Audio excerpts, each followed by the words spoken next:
75 ਤਾਂ ਕ੍ਰਾਸ ਨਹੀਂ ਉਹ ਕਹਿੰਦੇ ਆ ਉਹ ਨਹੀਂ ਉਮਰ ਨਹੀਂ ਹੋਈ। ਉਹ ਦੱਸਿਆ ਸੀ, ਉਹ ਕਹਿੰਦੇ ਕਿ ਕਾਫੀ ਮੋਬਾਈਲ ਮਬੂਲ ਆ ਸੈਟਅਪ ਸਟੁਪ ਤੇ ਉਹਦੇ ਵਿੱਚ ਇਹ ਪੁਆਇੰਟ ਜਿਹੜਾ ਵਾ ਇਹ ਵੀ ਇੱਕ ਰਹਿ ਜਾਂਦਾ। ਹਾਂਜੀ ਹਾਂਜੀ।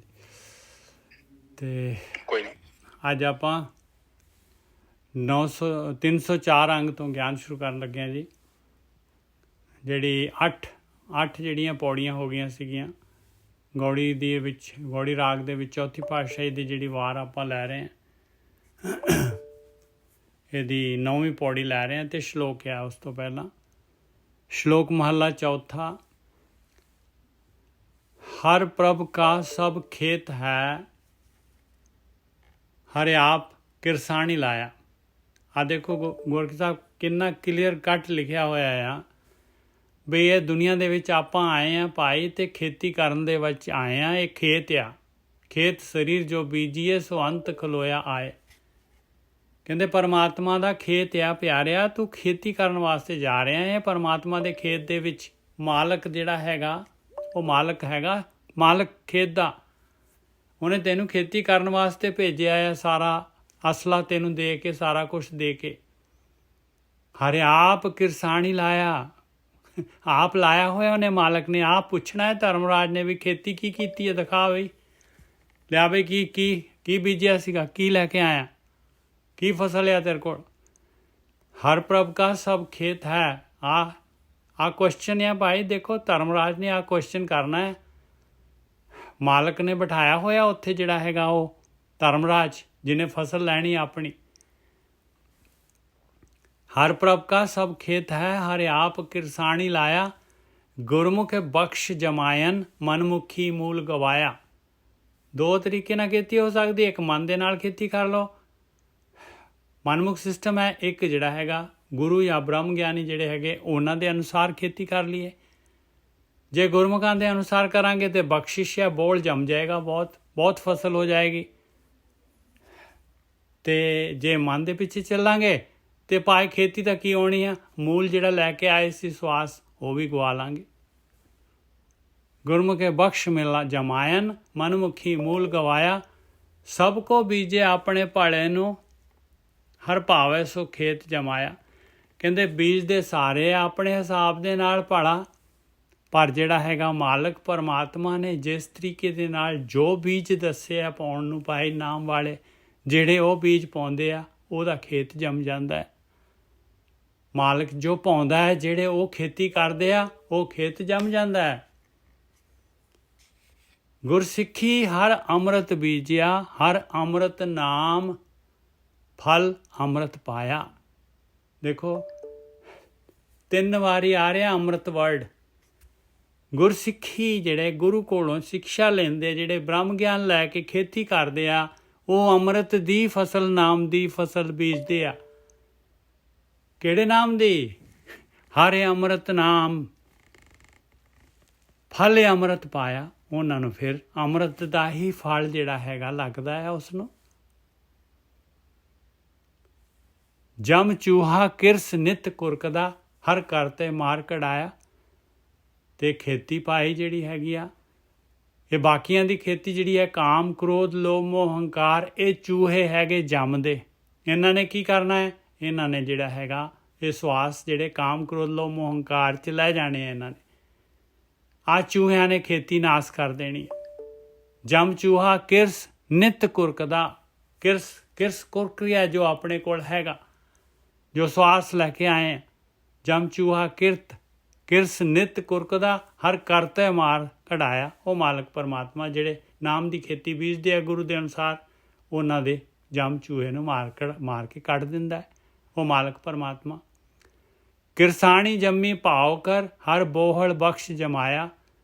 ਕਹਿੰਦੇ ਬਹੁਤ ਖੇਤੀ ਹੋਈ ਪਾਈ ਜਿਨ੍ਹਾਂ ਨੇ ਭਾਵਨਾ ਦੇ ਨਾਲ ਬ੍ਰਹਮ ਗਿਆਨੀਆਂ ਦੇ ਅਨੁਸਾਰ ਗੁਰੂ ਦੀ ਮੱਤ ਲੈ ਕੇ ਖੇਤੀ ਕੀਤੀ। ਬੜਾ ਬੋਹਲ ਜੰਮ ਗਿਆ ਉਹਨਾਂ ਦਾ ਬਖਸ਼ਿਸ਼ ਦਾ। ਤਿਨਕਾ ਕਾੜਾ ਅੰਦੇਸਾ ਸਭ ਲਾਹਿਆਨ, ਜਿਨੀ ਸਤਿਗੁਰ ਪੁਰਖ ਤੇ ਆਇਆ। ਜਿਨ੍ਹਾਂ ਨੇ ਸਤਿਗੁਰੂ ਦੇ ਅਨੁਸਾਰ, ਗੁਰੂ ਦੇ ਅਨੁਸਾਰ, ਬ੍ਰਹਮ ਗਿਆਨੀਆਂ ਦੇ ਅਨੁਸਾਰ ਉਸ ਮਾਲਕ ਪਰਮਾਤਮਾ ਪੁਰਖ ਨੂੰ ਧਿਆਇਆ, ਧਿਆਨ ਕੀਤਾ। ਆਹੀ ਖੇਤੀ ਆ ਜਿਨ੍ਹਾਂ ਨੇ ਉਹਨਾਂ ਦਾ ਕਾੜਾ ਕਹਿੰਦਾ ਕੱਢਣਾ, ਅਤੇ ਅੰਦੇਸਾ ਕਹਿੰਦੇ ਚਿੰਤਾ, ਝੋਰਾ ਫਿਕਰ ਸਾਰਾ ਦਾ ਸਾਰਾ ਜਿਹੜਾ ਹੈਗਾ ਮਾਲਕ ਪਰਮਾਤਮਾ ਨੇ ਲਾ ਦਿੱਤਾ। ਜਨ ਨਾਨਕ ਨਾਮ ਅਰਾਧਿਆ ਆਪ ਤਰਿਆ ਸਭ ਜਗਤ ਤਰਾਇਆ। ਜਿਸ ਨੇ ਵੀ ਪਰਮੇਸ਼ਰ, ਜਿਸ ਜਨ ਨੇ ਵੀ ਪਰਮੇਸ਼ਰ ਦੇ ਨਾਮ ਦੀ ਆਰਾਧਨਾ ਕੀਤੀ ਆ, ਖੇਤੀ ਨਾਮ ਦੀ ਖੇਤੀ ਬੀਜੀ, ਉਹ ਤਾਂ ਆਪ ਤਾਂ ਤਾਰੇ ਜਾਊਗਾ ਪਾਏ। ਸਾਰਾ ਜਗਤ ਜਿਹੜਾ ਹੈਗਾ, ਜਿਹੜਾ ਵੀ ਉਹਦੇ ਮਗਰ ਲੱਗੂਗਾ, ਜਿਹੜਾ ਵੀ ਉਹਦੀ ਗੱਲ ਸਮਝੇਗਾ ਸੁਣੇਗਾ, ਉਹ ਵੀ ਤਰ ਜਾਏਗਾ। ਹਾਂਜੀ ਵੀਰ ਜੀ।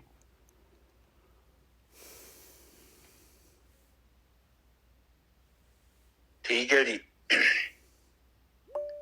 ਦੇਖੋ ਇਹ ਤੁਕ ਵਿੱਚ ਇਹਨਾਂ ਨੇ ਕਿਹਾ ਹਰ ਪ੍ਰਭ ਕਾ ਸਭ ਖੇਤ ਹੈ, ਹਰ ਆਪ ਕਿਰਸਾਨੀ ਲਾਇਆ। ਬਿਲਕੁਲ। ਉਹ ਕਹਿੰਦੇ ਆ ਕਿ ਖੇਤ ਹੈ ਬਈ, ਕੋਈ ਇੱਥੇ ਭੰਗ ਬੀਜਣ ਦਿਆ, ਕੋਈ ਕਣਕ ਬੀਜ ਰਿਹਾ, ਕੋਈ ਅੰਬ ਬੀਜ ਰਿਹਾ, ਤੇ ਕੋਈ ਕੰਡੇ ਬੀਜ ਕੇ ਬੈਠਾ। ਕਿਉਂਕਿ ਇੱਥੇ ਆਪਸ਼ਨ ਅਵੇਲੇਬਲ ਹੈ, ਤੁਸੀਂ ਕੁਝ ਵੀ ਕਰ ਸਕਦੇ, ਤੁਹਾਨੂੰ ਕੋਈ ਰੋਕ ਨਹੀਂ ਸਕਦਾ। ਕਿਸੇ ਪਰਮਾਤਮਾ ਦਾ ਲੈਣਾ ਦੇਣਾ ਨਹੀਂ ਤੁਹਾਡੇ ਜੀਵਨ ਦੇ ਵਿੱਚ। ਤੁਸੀਂ ਭਾਵੇਂ ਦਾਲ ਨਾਲ ਰੋਟੀ ਖਾ ਲਓ, ਭਾਵੇਂ ਸਾਗ ਨਾਲ ਖਾ ਲਓ, ਭਾਵੇਂ ਚਾਰ ਨਾਲ ਖਾ ਲਓ। ਬਿਲਕੁਲ ਬਿਲਕੁਲ ਸਹੀ ਗੱਲ ਆ, ਬਿਲਕੁਲ ਸਹੀ ਗੱਲ ਆ। ਆ ਜਿਹੜਾ ਨਾ ਕਹਿੰਦੇ ਜੀ ਪਰਮਾਤਮਾ ਦੇ ਹੁਕਮ ਤੋਂ ਬਗੈਰ ਤਾਂ ਪੱਤਾ ਵੀ ਨਹੀਂ ਹਿਲਦਾ ਭਾਈ। ਆਪੇ ਕਰੇ ਕਰਾਏ ਆਪੇ ਆਪ ਮਾਨੁਖ ਕੇ ਕਿਛ ਨਾਹੀ ਹਾਥ। ਦੋ ਤੁਕਾਂ ਜਿਹੜੀਆਂ ਅਲੱਗ ਅਲੱਗ ਜੋੜ ਕੇ ਆ ਬਣਾ ਲਈ ਇਹਨਾਂ ਨੇ ਬਸ। ਹਾਂ, ਪਰ ਇਹ ਜੇ ਆਪੇ ਉਹ ਕਰ ਰਿਹਾ ਤਾਂ ਫਿਰ ਉਹ ਜ਼ਿੰਮੇਵਾਰ ਹੈ, ਫਿਰ ਅਸੀਂ ਥੋੜੀ ਜ਼ਿੰਮੇਵਾਰ ਹੈ। ਬਿਲਕੁਲ। ਜੋ ਉਹਨੇ ਕੀਤਾ ਹੈ ਨਾ, ਉਹਨੇ ਵੱਡੇ ਲੈਵਲ ਤੇ ਕਰਕੇ ਕਰੀ ਛੱਡਤਾ ਹੈ ਬਸ। ਜੋ ਵੀ ਪਾਉਣਾ ਇੱਕੋ ਹੀ ਪਾਤਾ ਹੈ। ਜਿੰਨਾ ਤੇਲ ਤੁਹਾਨੂੰ ਚਾਹੀਦਾ, ਜਿੰਨਾ ਮਿੱਟੀ ਦਾ ਤੇਲ ਚਾਹੀਦਾ, ਜਿੰਨੀ ਤੁਹਾਨੂੰ ਗੈਸ ਚਾਹੀਦੀ, ਜਿੰਨਾ ਤੁਹਾਨੂੰ ਪਾਣੀ ਚਾਹੀਦਾ, ਇੱਕੋ ਹੀ ਪਾਤਾ ਹੈ। ਵੇਖ ਲਓ, ਲੋਹੇ ਨੂੰ ਖਤਮ ਨਹੀਂ ਕੀਤਾ ਜਾ ਸਕਦਾ। ਲੋਹਾ ਆਪਣੇ ਆਪ ਨੂੰ ਹੀ ਖਤਮ ਕਰ ਲੈਂਦਾ ਜੰਗਾਲ ਦੇ ਰਾਹੀਂ। ਬਿਲਕੁਲ। ਦੇਖੋ ਫਿਰ ਆਖਰ ਮਿੱਟੀ ਬਣ ਜਾਣਾ ਉਹਨੇ। ਨਿਜਰ ਸਾਹਿਬ ਜਦੋਂ ਮਿੱਟੀ ਚ ਆਇਆ ਫਿਰ ਮਿੱਟੀ ਚ ਚੱਲ ਜਾਂਦਾ, ਕਿਉਂਕਿ ਨਿਯਮ ਹੈ ਕੁਦਰਤ ਦਾ, ਹੈ ਉਹ ਕਿੱਦਾਂ ਸਰਕੂਲੇਟ ਕਰ ਰਿਹਾ। ਅੱਛਾ ਠੀਕ ਹੈ ਜੀ ਸਾਧ ਸੰਗਤ ਜੀ, ਉਹ ਕਹਿੰਦੇ ਨੇ ਕਿ ਸਾਡੀ ਮਰਜ਼ੀ ਹੈ, ਕਿਹੜੀ ਮਰਜ਼ੀ ਖੇਤੀ ਬੀਜੋ, ਜੋ ਤੁਸੀਂ ਬੀਜਿਆ ਉਗਣਾ ਹੋਈ ਜੇ। ਕਹਿੰਦੇ ਗੁਰਮੁਖ ਬਖਸ਼, ਅਗਲੀ ਬੋਲੋ ਤੋਂ ਨਿਜਰ ਸਾਹਿਬ। ਗੁਰਮੁਖ ਬਖਸ਼ ਜਮਾਇਨ ਮਨਮੁਖੀ ਮੂਲ ਗਵਾਇਆ। ਕਹਿੰਦੇ ਗੁਰਮੁਖਾਂ ਨੇ ਤਾਂ ਬਖਸ਼ਿਸ਼ ਕਰਕੇ ਖੇਤ ਚੰਗੀ ਤਰ੍ਹਾਂ ਜਿਹੜਾ ਨਾਮ ਦੀ ਫਸਲ ਚੰਗੀ ਤਰ੍ਹਾਂ ਜਮਾ ਲਈ, ਤੇ ਮਨਮੁਖ ਜਿਹੜੇ ਸੀ ਉਹਨਾਂ ਨੇ ਤਾਂ ਆਪਣਾ ਮੂਲ ਧਨ, ਜਿਹੜੇ ਸਵਾਸ, ਜਿਹੜੀ ਉਮਰ ਲੈ ਕੇ ਆਏ ਸੀ, ਉਹ ਵੀ ਗਵਾ ਲਿਆ। ਕਹਿੰਦੇ ਹਾਂਜੀ ਵੀਰ। ਹਾਂਜੀ, ਕਹਿੰਦੇ ਗੁਰਮੁਖ ਬਖਸ਼ ਜਮਾਇਨ ਮਨਮੁਖ ਮੂਲ ਗਵਾਇਆ। ਮਨਮੁਖੀ ਮੂਲ ਗਵਾਇਆ। ਤੇ ਮਨਮੁਖ ਜਿਹੜੇ ਹੁੰਦੇ ਉਹ ਫਿਰ ਆਪਣੀ ਮਰਜ਼ੀ ਨਾਲ ਜੋ ਬੀਜਦੇ ਆ, ਉਹ ਫਿਰ ਕੀ ਕਰਦੇ ਆ, ਮੂਲ ਵੀ ਗਵਾ ਲੈਂਦੇ ਆ। ਮੂਲ ਦਾ ਮਤਲਬ ਇੱਕ ਤੇ ਖੱਟੀ ਕਰਨੀ ਸੀ ਨਾ, ਉਲਟਾ ਜਿਹੜਾ ਉਹਨਾਂ ਕੋਲ ਹੈਗਾ ਸੀ ਉਹ ਵੀ ਗਵਾ ਲਿਆ। ਬਿਲਕੁਲ। ਮਨੁੱਖੀ ਜੂਨ ਸੀਗੀ ਗੋਰਖੀ ਸਾਹਿਬ ਆਪਣੇ ਕੋਲ, ਮਨੁੱਖੀ ਜੂਨ ਮੂਲ ਹੈਗੇ ਆਪਣੇ ਕੋਲ, ਔਰ ਉਮਰ ਹੈਗੀ ਆ, ਬਸ ਆਹ ਗਵਾ ਲਿਆ ਚਾਂਸ, ਫਿਰ ਜੂਨਾਂ ਦੇ ਵਿੱਚ ਚਲਾ ਗਿਆ। ਹਾਂ, ਮੈਂ ਨਿੱਜਰ ਸਾਹਿਬ ਸਵੇਰੇ ਬੈਠਾ, ਮੈਂ ਪਤਾ ਨਹੀਂ ਕਿਹਨੇ ਡਿਸਕਸ ਕੀਤਾ, ਮੈਂ ਕਿਹਾ ਕਿ ਕੁਦਰਤ ਨੇ ਨਾ ਬੜਾ ਜ਼ਬਰਦਸਤ ਨਿਯਮ ਬਣਾਇਆ। ਮੈਂ ਬੈਠਾ ਹੀ ਬੜਾ ਗਹਿਰਾ ਚਲਾ ਗਿਆ। ਮੈਂ ਵੇਖਿਆ ਜਿੱਦਾਂ ਆਪਾਂ ਨਿੱਜਰ ਸਾਹਿਬ ਗਾਂ ਨੂੰ ਪੱਠੇ ਪਾਉਂਦੇ ਆ ਨਾ, ਮੱਝ ਨੂੰ ਪੱਠੇ ਪਾਉਂਦੇ ਆ, ਬਿਲਕੁਲ, ਤੇ ਲਾ ਲਓ 100 ਰੁਪਇਆ ਖਰਚਾ ਲਾ ਲਓ ਉਹਨਾਂ ਦਾ, ਜੋ ਮਤਲਬ ਮੈਂ ਅੰਦਾਜ਼ੇ ਨਾਲ ਗੱਲ ਕਰ ਰਿਹਾ। ਹੁਣ ਤੇ ਬਹੁਤ ਟਾਈਮ ਹੋ ਗਿਆ, ਪਹਿਲਾਂ ਸਾਡੇ ਕੋਲ ਗਾਵਾਂ ਹੁੰਦੀਆਂ ਸੀ, ਹੁਣ ਸ਼ਾਇਦ ਪੈਰਾਮੀਟਰ ਚੇਂਜ ਹੋ ਗਿਆ ਹੋਵੇ। ਤੁਸੀਂ 100 ਰੁਪਏ ਦਾ ਪੱਠਾ ਪਾਉਂਦੇ ਜੋ, ਤੇ ਉਹ ਗਾਂ ਤੁਹਾਨੂੰ 300 ਰੁਪਏ ਦਾ ਦੁੱਧ ਦਿੰਦੀ ਆ। ਹੁਣ ਮੰਨ ਲਓ ਤੁਸੀਂ ਕਣਕ ਬੀਜੀ ਤੁਸੀਂ 5000 ਦੀ, ਮੰਨ ਲਓ ਅੰਦਾਜ਼ੇ ਨਾਲ, ਉਹ ਵੇਖੋ ਕਿੰਨੇ ਗੁਣਾ ਮਲਟੀਪਲਾਈ ਹੁੰਦੀ, 40 ਦੀ ਵਿਕੇ, 35 ਦੀ ਵਿਕੇ, 30 ਦੀ ਵਿਕੇ, 20 ਦੀ ਵਿਕੇ। ਮਤਲਬ ਕੁਦਰਤ ਨੇ ਐਸਾ ਮੈਕੈਨਿਜ਼ਮ ਬਣਾ ਕੇ ਰੱਖਿਆ ਹੈ ਕਿ ਤੁਹਾਨੂੰ ਫਾਇਦਾ ਹੋਵੇ, ਮਲਟੀਪਲਾਈ। ਹਾਂ, ਕਿਉਂਕਿ ਉਹ ਜੇ ਨਹੀਂ ਮਲਟੀਪਲਾਈ ਕਰਦਾ ਤੇ ਫਿਰ ਬਿਜ਼ਨਸ ਰੁਕ ਜਾਊਗਾ। ਹੁਣ ਉੱਥੇ ਇੱਕ ਮੈਂ ਬਾਹਰ ਬੰਦਾ ਵੇਖਿਆ, ਉੱਥੇ ਇੱਕ ਜਦੋਂ ਵਾਕ ਤੇ ਗਿਆ ਬੰਦਾ ਨਾ, ਉਹ ਭੁੰਜੇ ਸੁੱਤਾ ਬੈਂਚ ਤੇ। ਇਹਦਾ ਮਤਲਬ ਕਿ ਉਹ ਬੰਦਾ, ਉਹ ਵੇਖੋ ਕੁਦਰਤ ਨੇ ਐਸਾ ਸਿਸਟਮ ਬਣਾਇਆ, ਜੇ ਤੁਹਾਡੇ ਕੋਲ ਘਰ ਆ, ਤੁਹਾਡੇ ਸਿਰ ਤੇ ਛੱਤ ਆ, ਤੁਹਾਡੇ ਥੱਲੇ ਮੰਜਾ ਹੈ, ਬੈੱਡ ਹੈ, ਵਟਐਵਰ ਜੋ ਵੀ ਸੁੱਖ ਹੈਗਾ, ਉਹਦੀ ਕੀਮਤ ਦਿੱਤੀ ਹੈ ਤੁਸੀਂ, ਤਾਂ ਤੁਹਾਨੂੰ ਮਿਲਿਆ। ਸਹੀ ਹੈ ਨਿੱਜਰ ਸਾਹਿਬ? ਬਿਲਕੁਲ। ਤੇ ਜਿਹੜਾ ਕੀਮਤ ਦੇਣ ਨੂੰ ਤਿਆਰ ਨਹੀਂ ਆ ਫਿਰ ਉਹ ਭੁੰਜੇ ਸੌਵੇਂ। ਪਹਿਲਾਂ ਤਾਂ ਆਪਾਂ ਸਾਰੇ ਭੁੰਜੇ ਹੀ ਸੌਂਦੇ ਸਾਂ। ਹੌਲੀ ਹੌਲੀ ਜਿਵੇਂ ਜਿਵੇਂ ਵਿਕਾਸ ਹੁੰਦਾ ਗਿਆ, ਮੰਜਿਆਂ ਤੱਕ ਗੱਲ ਪਹੁੰਚੀ, ਮੰਜਿਆਂ ਤੋਂ ਫਿਰ ਗੱਲ ਵਧੀ, ਬੈੱਡਾਂ ਤੇ ਆ ਗਈ, ਬੈੱਡਾਂ ਤੋਂ ਵਧੀਆ ਗੱਦੇ ਆ ਗਏ, ਹੁਣ ਹੋਰ ਗੱਦੇ ਵਧੀਆ, ਹੋਰ ਸੁੱਖ, ਪਹਿਲਾਂ ਪੱਖਿਆਂ ਤੱਕ ਗੱਲ ਪਹੁੰਚੀ, ਫਿਰ ਏਸੀ ਆ ਗਏ। ਕਹਿਣ ਤੋਂ ਭਾਵ ਮੈਂ ਇਹ ਕਹਿ ਰਿਹਾ, ਹਰ ਇੱਕ ਚੀਜ਼ ਸਾਨੂੰ ਜੋ ਮਿਲ ਰਹੀ ਆ ਉਹਦੀ ਕੀਮਤ ਆ। ਇਸੇ ਵੀ ਤਰ੍ਹਾਂ ਜੇਕਰ ਤੁਸੀਂ ਬ੍ਰਹਮ ਗਿਆਨ ਪ੍ਰਾਪਤ ਕਰਨਾ ਚਾਹੁੰਦੇ ਜੋ ਤੇ ਉਹਦੀ ਵੀ ਕੀਮਤ ਆ। ਫ੍ਰੀ ਨਹੀਂ ਮਿਲੇਗਾ, ਉਹ ਬਿਲਕੁਲ ਨਹੀਂ ਮਿਲੇਗਾ, ਕਿਉਂਕਿ ਪ੍ਰਕਿਰਤੀ ਉਹਦਾ ਚੱਲ ਨਹੀਂ ਸਕਦੀ। ਹੁਣ ਦੇਖੋ ਇੱਥੇ ਕਈ ਲੋਕ ਮੂਲ ਗਵਾ ਲੈਂਦੇ ਨੇ, ਕਿਉਂਕਿ ਹੁਣ ਤੁਸੀਂ ਇੱਕ ਦੁਕਾਨ ਤੇ ਬੈਠੇ ਜੋ, ਉੱਥੇ ਤੁਸੀਂ ਕੋਈ ਸਬਜ਼ੀ ਪਾਲੀ, ਹੁਣ ਤੁਸੀਂ ਬੈਠੇ ਹੀ ਨਹੀਂ, ਧਿਆਨ ਨਹੀਂ ਦਿੱਤਾ,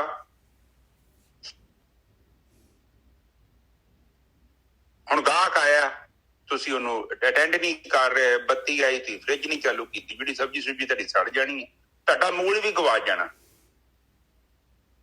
ਇਸੇ ਹੀ ਤਰ੍ਹਾਂ ਜਦੋਂ ਸਾਨੂੰ ਜਿਹੜਾ ਸਰੀਰ ਮਿਲਿਆ ਹੈ, ਇਹ ਮਨੁੱਖਾ ਦੇਹ ਮਿਲੀ ਆ, ਤੇ ਜਦੋਂ ਆਪਾਂ ਇੱਧਰ ਉੱਧਰ ਬਿਨਾਂ ਮਤਲਬ ਦੇ એનર્ਜੀ ਵੇਸਟ ਕਰਾਂਗੇ ਤੇ ਮੂਲ ਗਵਾ ਜਾਣਾ, ਕਿਉਂਕਿ ਲਿਮਟਿਡ ਆ, ਇੱਕ ਪੀਰੀਅਡ ਹੈ ਆਪਣੇ ਕੋਲ, ਔਰ ਉਸ ਪੀਰੀਅਡ ਦੇ ਵਿੱਚ ਕਾਰਜ ਨੂੰ ਪੂਰਾ ਕਰਨਾ ਹੈ। ਔਰ ਉਹ ਕਾਰਜ ਨੂੰ ਪੂਰਾ ਤਾਂ ਹੀ ਹੋਵੇਗਾ ਜਦੋਂ ਤੁਸੀਂ ਲਗਾਤਾਰ ਉਸ ਮੰਜ਼ਿਲ ਦੇ ਵੱਲ ਗਤੀ ਕਰੋਗੇ। ਤੇ ਜਦੋਂ ਹੁਣ ਮੇਰੇ ਵਰਗਾ ਤੁਰ ਪਿਆ, ਜਾਣਾ ਦਿੱਲੀ ਹੈ, ਜਦੋਂ ਮੈਂ ਤਰਨਤਾਰਨ ਰੁਕ ਜਾਂਦਾ, ਫਿਰ ਜਲੰਧਰ ਨਹੀਂ 3-4 ਦਿਨ ਜਾਂਦਾ, ਉੱਥੇ ਬੈਠਾ ਰਹਿੰਦਾ ਵਾਂ, ਫਿਰ ਲੁਧਿਆਣੇ ਜਾ ਕੇ ਬਹਿ ਜਾਂਦਾ, ਤੇ ਮੇਰੇ ਰੁਕਣ ਦੇ ਨਾਲ ਮੇਰਾ ਨਿੱਜਰ ਸਾਹਿਬ ਸਫ਼ਰ ਵੀ ਰੁਕ ਜਾਂਦਾ ਜੇ। ਬਿਲਕੁਲ। ਔਰ ਜਿਵੇਂ ਸਫ਼ਰ ਲੰਬਾ ਹੋਊਗਾ ਓਨਾ ਮੁਸ਼ਕਲ ਹੋ ਜਾਏਗਾ। ਇਸੇ ਹੀ ਤਰ੍ਹਾਂ ਜ਼ਿੰਦਗੀ ਤੁਹਾਨੂੰ ਮਿਲੀ ਹੈ, ਤੁਸੀਂ ਇੱਕ ਆਤਮ ਤੱਤ ਨੂੰ ਅਨੁਭਵ ਕਰਨਾ ਹੈ, ਔਰ ਉਸ ਅਨੁਭਵ ਨੂੰ ਹੀ ਤੁਸੀਂ ਆਪਣੀ ਮੌਤ ਦੇ ਵਿੱਚ ਲੈ ਕੇ ਜਾ ਸਕਦੇ ਜੋ। ਬਾਕੀ ਜਿੰਨੇ ਵੀ ਤੁਹਾਡੇ ਅਨੁਭਵ ਹੈ ਨਾ, ਸਾਰੇ ਖੋਹ ਲਏ ਜਾਣਗੇ, ਉਹ ਤੁਹਾਡੇ ਨਾਲ ਨਹੀਂ ਜਾਣੇ। ਉੱਥੇ ਸੰਸਾਰ ਦੇ ਸੀ, ਸੰਸਾਰ 'ਚ ਸੁੱਟ ਜਾਣੇ ਆ, ਕਿਉਂਕਿ ਇਹ ਉਹ ਗੁਰੂ ਨਾਨਕ ਪਾਤਸ਼ਾਹ ਨੇ ਜਦੋਂ ਕਹਿੰਦੇ ਕਿ ਮੈਨੂੰ ਉਹ ਜਨੇਊ ਚਾਹੀਦਾ ਜਿਹੜਾ ਮੇਰੇ ਨਾਲ ਜਾਵੇ, ਮੇਰੇ ਸਰੀਰ ਦੇ ਨਾਲ ਸੜ ਨਾ ਜਾਵੇ, ਤੇ ਉਹ ਜਨੇਊ ਦੀ ਗੱਲ ਕਰਦੇ ਸੀ ਕਿ ਆਤਮਾ ਤੱਤ, ਤੁਹਾਡੇ ਗੁਣ, ਤੁਹਾਡੀਆਂ ਚੰਗਿਆਈਆਂ। ਜਿੱਦਾਂ ਆਪਾਂ ਰੋਟੀ ਵੇਲਦੇ ਆ ਨਾ, ਦੇਖੋ ਰੋਟੀ ਦਾ ਪੇੜਾ ਵੇਲਦੇ ਆ, ਉਹਨੂੰ ਵੇਖੋ ਵੇਲ, ਇੱਕ ਵਾਰੀ ਜਦੋਂ ਵੇਲੀ ਜਾਂਦੇ ਉਧਰ ਸਾਈਡ ਤੇ ਪੇੜਾ ਲੰਬਾ ਹੋ ਜਾਂਦਾ। ਫਿਰ ਔਰਤ ਕੀ ਕਰਦੀ ਆ, ਜਾਂ ਮਰਦ ਵੀ ਕਹਿ ਲਓ, ਉਹਨੂੰ ਘੁਮਾਉਂਦਾ ਹੈ ਪੇੜੇ ਨੂੰ, ਫਿਰ ਦੂਜੀ ਤਰਫ ਲੈ ਕੇ ਆਉਂਦਾ। ਕਿਉਂ ਲੈ ਕੇ ਆਉਂਦਾ? ਕਿਉਂਕਿ ਉਹਨੂੰ ਆਕਾਰ ਦੇਣਾ ਹੈ, ਉਹਨੂੰ ਦਰੁਸਤ ਕਰਨਾ ਹੈ। ਰੋਟੀ ਨੂੰ ਥੱਲੀ ਦਾ ਕਿਉਂ ਆ? ਰੋਟੀ ਸੜ ਨਾ ਜਾਵੇ। ਉਹਨਾਂ ਕਿਸੇ ਇੱਕ ਉਧਰ ਲਾਇਆ, ਫਿਰ ਉਧਰ ਲਾਇਆ। ਇਹ ਸਭ ਬੁੱਧੀ ਦਾ ਕਮਾਲ ਆ। ਬੁੱਧੀ ਦੇ ਨਾਲ ਆਪਾਂ ਸਾਰਾ ਕੰਮ ਕਰਦੇ ਹਾਂ। ਪਰ ਜਦੋਂ ਅਸੀਂ ਇਨਸਾਨੀਅਤ ਤੌਰ ਤੇ ਆਪਣੇ ਜੀਵਨ ਦੀ ਗੱਲ ਕਰਦੇ ਹਾਂ, ਉੱਥੇ ਬੁੱਧੀ ਬਿਲਕੁਲ ਨਹੀਂ ਹੈਗੀ, ਉੱਥੇ ਇਕੱਲੀ ਹਉਮੈ। ਜੋ ਮੈਂ ਕਿਹਾ ਉਹ ਸੱਚ ਹੋਣਾ ਚਾਹੀਦਾ, ਉਹੀ ਹੋਣਾ ਚਾਹੀਦਾ। ਪਰ ਜਦੋਂ ਆਪਾਂ ਇਕੱਲੀ ਹਉਮੈ ਲੈ ਆਉਂਦੇ ਹਾਂ ਤੇ ਫਿਰ ਮੂਲ ਹੀ ਗਵਾਉਣ ਵਾਲੀ ਗੱਲ ਹੈ ਨਾ। ਹੁਣ ਦੇਖੋ ਮਨ ਸਭ ਤੋਂ ਪਹਿਲਾਂ ਦੇਖੋ ਗਿਆਨ ਹੁੰਦਾ ਏਦਾਂ ਦਾ, ਇੱਕ ਤੇ ਹੈਗਾ ਜੈਸੇ ਨੂੰ ਤੈਸੇ ਦੇ ਰੂਪ ਚ ਦੇਖ ਲੈਣਾ। ਨਿੱਜਰ ਸਾਹਿਬ ਇਹ ਗਿਆਨ ਹੈ। ਸੱਚ ਨੂੰ ਸੱਚ ਦੇ ਰੂਪ ਚ ਵੇਖ ਲੈਣਾ ਇਹ ਗਿਆਨ ਹੈ। ਝੂਠ ਨੂੰ ਝੂਠ ਦੇ ਰੂਪ ਚ ਵੇਖ ਲੈਣਾ ਇਹ ਗਿਆਨ ਹੈ। ਪਰ ਤੁਹਾਡਾ ਜਿਹੜਾ ਮਨ ਹੈ ਨਾ, ਇਹ ਬੜਾ ਖਤਰਨਾਕ ਆ। ਇਹ ਕਈ ਵਾਰੀ ਝੂਠ ਨੂੰ ਸੱਚ ਸਮਝ ਲੈਂਦਾ ਤੇ ਸੱਚ ਨੂੰ ਝੂਠ ਸਮਝ ਲੈਂਦਾ। ਹੁਣ ਜਿੱਦਾਂ ਬੰਦਾ ਇੱਕ ਨਸ਼ਾ ਕਰਦਾ ਨਾ, ਤੁਸੀਂ ਉਹਨੂੰ ਕਹੋ ਬਈ ਇਹ ਤੁਹਾਡਾ ਰਿਸ਼ਤੇਦਾਰ ਆ, ਤੁਹਾਡਾ ਕੋਈ ਨਜ਼ਦੀਕੀ ਹੈ, ਤੁਸੀਂ ਕਹੋ ਕਿ ਬੱਚੇ ਇਹ ਕੰਮ ਨਾ ਕਰੇ, ਉਹ ਕੰਮ ਮਾੜਾ, ਤੇਰੀ ਸਿਹਤ ਖਰਾਬ ਹੋ ਰਹੀ ਹੈ, ਉਹ ਤੁਹਾਨੂੰ ਪਸੰਦ ਨਹੀਂ ਕਰਦਾ, ਉਹਦਾ ਮਨ ਨਹੀਂ ਪਸੰਦ ਕਰਦਾ, ਜਦ ਕਿ ਉਹਦਾ ਭਲਾ ਵਾ। ਪਰ ਉਹ ਬੰਦਾ ਨਹੀਂ ਮੰਨਦਾ। ਹੁਣ ਤੁਸੀਂ ਕਹੋਗੇ ਜੀ ਮਨ ਏਦਾਂ ਕਿੱਦਾਂ ਮੰਨਦਾ ਨਹੀਂ ਆ? ਮਨ ਨੂੰ ਤੁਸੀਂ ਜੋ ਕਵਾਂਗੇ ਓਦਾਂ ਹੀ ਮੰਨੂਗਾ। ਨਹੀਂ ਮੰਨੇਗਾ ਮਨ, ਨਹੀਂ ਮੰਨੇਗਾ। ਉਹ ਬੰਦੇ ਚੰਗੇ ਨਹੀਂ ਮੰਨੇਗਾ ਉਹਨੂੰ। ਜਿਹੜੀ ਚੀਜ਼ ਜਿਹੜਾ ਸਵਾਦ ਚਾਹੀਦਾ ਉਹਨੇ ਉਹਦਾ ਜਸਟੀਫਿਕੇਸ਼ਨ ਦੇ ਦੇਣਾ ਹੈ। ਬਾਕੀ ਸੱਚ ਨੂੰ ਝੂਠ ਕਰ ਦੇਣਾ ਮਨ ਨੇ। ਹਾਂ, ਝੂਠ ਕਰ ਦੇਣਾ ਮਨ ਨੇ। ਔਰ ਉਹਨੂੰ ਨਹੀਂ ਪਰਵਾਹ ਕਿ ਮੇਰਾ ਸਰੀਰ ਖਰਾਬ ਹੁੰਦਾ। ਮਨ ਉਹ ਤਾਂ ਕਹਿੰਦਾ ਨਹੀਂ। ਕੌਣ ਕਹਿੰਦਾ ਸਰੀਰ ਖਰਾਬ ਹੁੰਦਾ? ਉਹ ਵੀ ਜਿੰਦਾ ਹੀ, ਉਹ ਵੀ ਜਿੰਦਾ ਹੀ, ਆ ਵੀ ਜਿੰਦਾ ਹੀ। ਬਹੁਤ ਉਦਾਹਰਨ ਹੈ। ਫਿਰ ਉਹਦੇ ਦੋਸਤ ਕਿਹੜੇ ਹੋਣਗੇ ਜਿਹੜੇ ਉਲਟਾ ਗਿਆਨ ਦਿੰਦੇ ਨੇ ਉਹਨੂੰ? ਚੰਗੇ ਦੋਸਤ ਉਹਦੇ ਨਹੀਂ ਹੋਣੇ, ਚੰਗੀ ਸੰਗਤ ਵੀ ਉਹਦੀ ਨਹੀਂ ਹੋਣੀ। ਕਿਉਂ? ਕਿਉਂਕਿ ਉਹਦੇ ਮਨ ਨੇ ਝੂਠ ਨੂੰ ਸੱਚ ਸਮਝ ਲਿਆ ਤੇ ਸੱਚ ਨੂੰ ਝੂਠ ਸਮਝ ਲਿਆ। ਹੁਣ ਦੇਖੋ ਤੁਹਾਡਾ ਮਨ ਹੈ, ਇਹ ਭੂਤ ਚੜੇਲਾਂ ਇਹ ਤਾਂ ਹੁੰਦੇ ਹੀ ਨਹੀਂ ਆ, ਪਰ ਮਨ ਮੰਨ ਲੈਂਦਾ। ਨਿੱਜਰ ਸਾਹਿਬ ਬਿਲਕੁਲ ਹੈ। ਤੇ ਇਹ ਭੂਤ ਭਲਕ ਦੇ ਵੇਖੇ ਗਏ ਨੇ, ਚੜੇਲਾਂ ਹੈਗੀਆਂ, ਕਿਸੇ ਨੇ ਨਹੀਂ ਵੇਖੀਆਂ, ਪਰ ਲੋਕ ਮਨ ਮੰਨ ਲੈਂਦਾ। ਝੂਠ ਹੈ ਪਰ ਉਹਦੇ ਲਈ ਸੱਚ ਹੈ। ਗੱਲਾਂ ਬੜੀਆਂ ਗਹਿਰੀਆਂ ਗੱਲਾਂ ਨੇ। ਮਨ ਜੋ ਤੁਹਾਡਾ ਕਹਿ ਰਿਹਾ ਹੈ ਇਹ ਗਰੰਟੀ ਨਹੀਂ ਹੈ ਕੋਈ ਸਹੀ ਕਹਿ ਰਿਹਾ ਤੁਹਾਨੂੰ। ਇਸ ਚੀਜ਼ ਤੇ ਕੁਐਸਚਨ ਮਾਰਕ ਰੱਖਿਆ ਕਰੋ, ਇਹਨੂੰ ਪ੍ਰੋਸੈਸ ਕਰਨਾ ਹੈ। ਹੁਣ ਅਸੀਂ ਪਰਸੋਂ ਤਰਬੂਜ ਲਿਆਂਦਾ, ਉਹ ਤਰਬੂਜ ਦੇ ਵਿੱਚ ਥੋੜਾ ਜਿਹਾ ਨਾ ਕਿਤੇ ਡਾਲੇ ਡੋਲੇ ਤੇ ਵੱਜ ਗਿਆ ਹੋਊਗਾ, 2-4 ਦਿਨ ਪਿਆ ਰਿਹਾ ਗਰਮੀ 'ਚ, ਉਹ ਅੰਦਰੋਂ ਖਰਾਬ ਹੋ ਗਿਆ। ਹੁਣ ਤਰਬੂਜ ਅਸੀਂ ਵੱਢ ਵੀ ਲਿਆ, ਵੇਖਣ ਨੂੰ ਚੰਗਾ ਭਲਾ ਲਾਲ, ਪਰ ਮੈਨੂੰ ਲੱਗਾ ਕਿ ਜਿੱਦਾਂ ਉਹ ਮਤਲਬ ਉਹ ਜਿਹੜਾ ਥੋੜਾ ਜਿਹਾ ਖਰਾਬ ਹਿੱਸਾ ਸੀ ਉਹਦਾ ਗੰਦਾ ਪਾਣੀ ਸਾਰੇ ਤਰਬੂਜ ਦੇ ਅੰਦਰ ਚਲ ਗਿਆ। ਚਲੋ ਅਸੀਂ ਇੱਕ ਅੱਧਾ ਪੀਸ ਖਾਧਾ, ਬਾਅਦ 'ਚ ਅਸੀਂ ਫੈਸਲਾ ਕੀਤਾ ਇਹ ਤਰਬੂਜ ਹੈ ਤੇ ਸਹੀ ਕਿਹਾ, ਪਰ ਅਸੀਂ ਖਾਣਾ ਨਹੀਂ, ਇਹਨੂੰ ਸੁੱਟੋ, ਕਿਉਂਕਿ ਇਹ ਕਿਹੜੀ 100 ਰੁਪਏ ਦੀ ਆਈਟਮ ਹੈ, ਫਿਰ ਆਪਾਂ ਨਵਾਂ ਲੈ ਲੈਂਦੇ ਹਾਂ। ਜ਼ਿੰਦਗੀ ਦੇ ਵਿੱਚ ਕਈ ਚੀਜ਼ਾਂ ਜਿਹੜੀਆਂ ਨੇ ਸਾਡੀ ਬੁੱਧੀ ਸਾਨੂੰ ਕਹਿੰਦੀ ਆ ਕਿ ਇਹਨੂੰ ਸੁੱਟ ਦੇ, ਇਹ ਮਿੱਟੀ ਆ, ਪਰ ਆਪਾਂ ਨਹੀਂ ਸੁੱਟਦੇ। ਆਪਾਂ ਉਹਨਾਂ ਲੋਕਾਂ ਤੋਂ ਦੂਰ ਹੋ ਜਾਂਦੇ ਹਾਂ, ਉਹਨਾਂ ਲੋਕਾਂ ਕੋਲ ਨਹੀਂ ਜਾਂਦੇ ਜਿਹੜੇ ਆਪਾਂ ਨੂੰ ਚੰਗੀ ਮੱਤ ਦਿੰਦੇ, ਜਿਹੜਾ ਸਾਡਾ ਭਲਾ ਚਾਹੁੰਦੇ। ਉਹ ਬੰਦਾ ਪੁੱਛੇ ਜੇ ਇਮਾਨਦਾਰ ਮੈਂ ਹੋ ਜਾਊਂਗਾ ਤੇ ਉਹਨੂੰ ਕੀ ਫਾਇਦਾ, ਉਹਨੇ ਕਿਹੜੀ ਮੇਰੀ ਤਨਖਾਹ ਲੈਣੀ ਹੈ, ਉਹ ਤਾਂ ਮੇਰਾ ਭਲਾ ਚਾਹੁੰਦਾ। ਤੇ ਪਰ ਉਹ ਬੰਦਾ ਹੈ ਜਦੋਂ ਸਾਨੂੰ ਕੋਈ 2-3 ਵਾਰੀ ਕਹਿੰਦਾ ਅਸੀਂ ਉਹਦੇ ਵੱਲ ਜਾਂਦੇ ਹੀ ਨਹੀਂ, ਆਪਾਂ ਉਹਦਾ ਰਾਹ ਹੀ ਛੱਡ ਦਿੰਦੇ ਹਾਂ। ਇਸੇ ਤਰ੍ਹਾਂ ਬਾਣੀ ਹੈ ਸਾਨੂੰ ਬਾਰ-ਬਾਰ ਸਮਝਾਉਂਦੀ ਹੈ, ਕਹਿੰਦੀ ਮੂਲ ਨਾ ਗਵਾਲੀ। ਕਿਉਂ? ਹੁਣ ਕਈ ਬੰਦੇ ਗਰੁੱਪ ਛੱਡ ਕੇ ਭੱਜ ਜਾਂਦੇ, ਕਿਉਂ ਭੱਜਦੇ ਆ? ਕਿਉਂਕਿ ਔਖਾ ਇੱਥੇ ਬਹਿਣਾ। ਬਾਣੀ ਨੇ ਤੁਹਾਨੂੰ ਖਿੱਚ ਕੇ ਰੱਖ ਦੇਣਾ।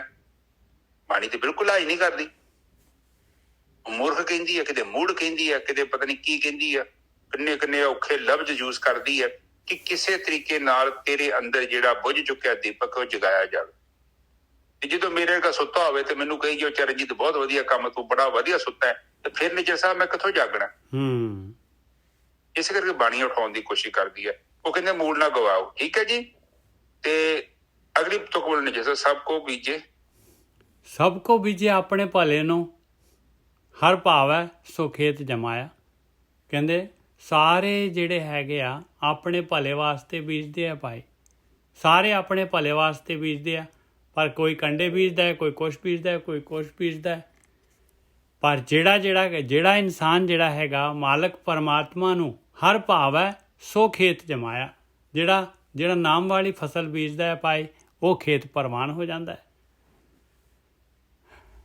ਹਾਂਜੀ ਵੀਰ ਜੀ, ਬਿਲਕੁਲ ਠੀਕ ਹੈ ਜੀ। ਜਿੱਦਾਂ ਮਨ ਦਾ ਸੁਭਾਅ ਹੈ ਜਾਣਨਾ, ਤੁਹਾਡਾ ਮਨ ਜਾਣਨ ਵਾਲਾ ਹੈ, ਪਰ ਜਾਣਦਾ ਹੈ ਆਤਮਾ ਦੀ ਮਦਦ ਨਾਲ। ਪਿੱਛੇ ਆਤਮਾ ਹੈ, ਉਹਦੇ ਅੱਗੇ ਮਨ ਹੈ। ਮਨ ਜਾਣਦਾ ਹੈ ਸਹੀ ਤੇ ਗਲਤ ਦਾ ਇਹਨੂੰ ਨਹੀਂ ਪਤਾ। ਬਾਣੀ 'ਚ ਇੱਕ ਨੇ ਲਿਖਿਆ ਹੈ, ਇੱਕ ਦੋ ਚੰਗੀ ਕਰੇ ਤੇ ਦੂਜੀ ਵੀ ਵੇਰਾਸ, ਇੱਕ ਅੱਧ ਚੰਗੀ ਕਰੇ ਦੂਜੀ ਵੀ ਵੇਰਾਸ। ਹਾਂ, ਕਿ ਇੱਕ ਦੋ ਦੀ ਚੰਗੀ ਵੀ ਕਰੂਗਾ ਤੇ ਬਾਅਦ 'ਚ ਗੜਬੜ ਵੀ ਕਰ ਜਾਂਦਾ। ਬਿਲਕੁਲ। ਇਸ ਕਰਕੇ ਕਹਿੰਦੇ ਇਹਦੇ ਉੱਤੇ ਇੱਕ ਪਹਿਰੇਦਾਰ ਬਿਠਾਓ, ਉਹ ਬੁੱਧੀ ਦਾ। ਕਬੁੱਧੀ ਕਮਾਨ ਚੜਾਈ। ਬਾਣੀ ਕਹਿੰਦੀ ਕਬੁੱਧੀ ਦੀ ਕਮਾਨ ਉਤਾਰ ਦੋ, ਬੁੱਧੀ ਦਾ ਉੱਤੇ ਚਾੜੋ, ਪਹਿਰਾ ਦੋ, ਤਾਂ ਜੋ ਇਹ ਸਹੀ ਫੈਸਲੇ ਕਰੇ। ਹੁਣ ਦੇਖੋ ਇਹ ਕਹਿ ਰਹੇ ਨੇ ਕਿ ਗੁਰਸਿੱਖ ਹਰ ਅੰਮ੍ਰਿਤ ਬੀਜੀਏ। ਬੀਜਿਆ ਗੁਰਸਿੱਖੀ ਹਰ ਅੰਮ੍ਰਿਤ ਬੀਜਿਆ। ਗੁਰਸਿੱਖਾਂ ਨੇ ਕੀ ਕੀਤਾ? ਨਾਮ ਵਾਲੀ ਖੇਤੀ ਬੀਜੀ। ਹਰੇ ਅੰਮ੍ਰਿਤ ਨਾਮ ਫਲ ਅੰਮ੍ਰਿਤ ਪਾਇਆ। ਉਹਨਾਂ ਨੂੰ ਅੰਮ੍ਰਿਤ ਨਾਮ ਦੇ ਹੀ ਫਲ ਲੱਗਣੇ ਸੀ ਭਾਈ, ਜੋ ਬੀਜਿਆ ਉਹਨਾਂ ਨੇ। ਹਾਂਜੀ ਵੀਰ ਜੀ। ਹੁਣ ਕਹਿੰਦੇ ਕਣਕ ਬੀਜੀ ਹੈ ਤੇ ਤੁਹਾਨੂੰ ਕਣਕ ਦੀ ਪ੍ਰਾਪਤੀ ਹੋ ਗਈ। ਉਹਨਾਂ ਅੰਮ੍ਰਿਤ ਬੀਜਿਆ ਤੇ ਅੰਮ੍ਰਿਤ ਦੀ ਪ੍ਰਾਪਤੀ ਉਹਨਾਂ ਨੂੰ ਹੋ ਗਈ। ਕਿਉਂਕਿ ਫਲ ਜੋ ਬੀਜਣਾ ਹੈ ਲੱਗਣਾ ਉਹੀ ਆ। ਬਿਲਕੁਲ ਲੱਗਣਾ ਉਹੀ ਆ। ਜੋ ਤੁਸੀਂ ਬੀਜੋਗੇ, ਤੁਸੀਂ ਮਾੜੇ ਕਰਮ ਬੀਜ ਕੇ ਵੇਖ ਲਿਓ, ਉਹ ਮਲਟੀਪਲਾਈ ਹੋ ਜਾਣੇ। ਜੋ ਪੰਗਾ ਤੇ ਆ। ਆਪ ਜਸਟ ਦੇਖੋ, ਕੋਈ ਵੀ ਚੀਜ਼ ਹੈ ਤੁਹਾਡੇ ਆਲੇ ਦੁਆਲੇ ਵੇਖੋ, ਹਰ ਚੀਜ਼ ਤੇ ਮਲਟੀਪਲਾਈ ਹੋ ਰਹੀ ਹੈ। ਤੁਸੀਂ ਇੱਕ ਧਰਤੀ 'ਚ ਕਣਕ ਦਾ ਦਾਣਾ ਬੀਜਿਆ, ਉਹਨੂੰ 200-250 ਦਾਣਾ ਲੱਗ ਜਾਂਦਾ। ਬੀਜਿਆ ਤੇ ਆਪਾਂ ਇੱਕ ਹੈ ਨਾ, ਕਿ ਪ੍ਰਕਿਰਤੀ ਜੋ ਕਰ ਰਹੇ ਇਹ ਤੇ ਜਾਦੂ ਦਾ ਜਗਤ ਹੈ, ਇਹ ਤੇ ਤਮਾਸ਼ਾ ਹੈ ਜਗਤ, ਜਾਦੂ। ਹੁਣ ਤੁਹਾਡੇ ਘਰ ਤੁਸੀਂ ਕੁਛ ਵੀ ਕੰਮ ਕਰੋ, ਉਹ ਤੇ ਸਿੰਗਲ ਹੀ ਰਹਿੰਦਾ ਵਾ। ਉਹ ਇੱਕ ਦੇ 10 ਥੋੜੀ ਬਣ ਜਾਂਦੇ ਆ ਨਿੱਜਰ ਸਾਹਿਬ। ਬਿਲਕੁਲ। ਪਰ ਪ੍ਰਕਿਰਤੀ 'ਚ ਜਿਹੜੀ ਵੀ ਚੀਜ਼ ਬੀਜਦੇ ਚ ਉਹ ਗੁਣਾ ਹੋਈ ਜਾਂਦੀ ਹੈ, ਮਲਟੀਪਲਾਈ।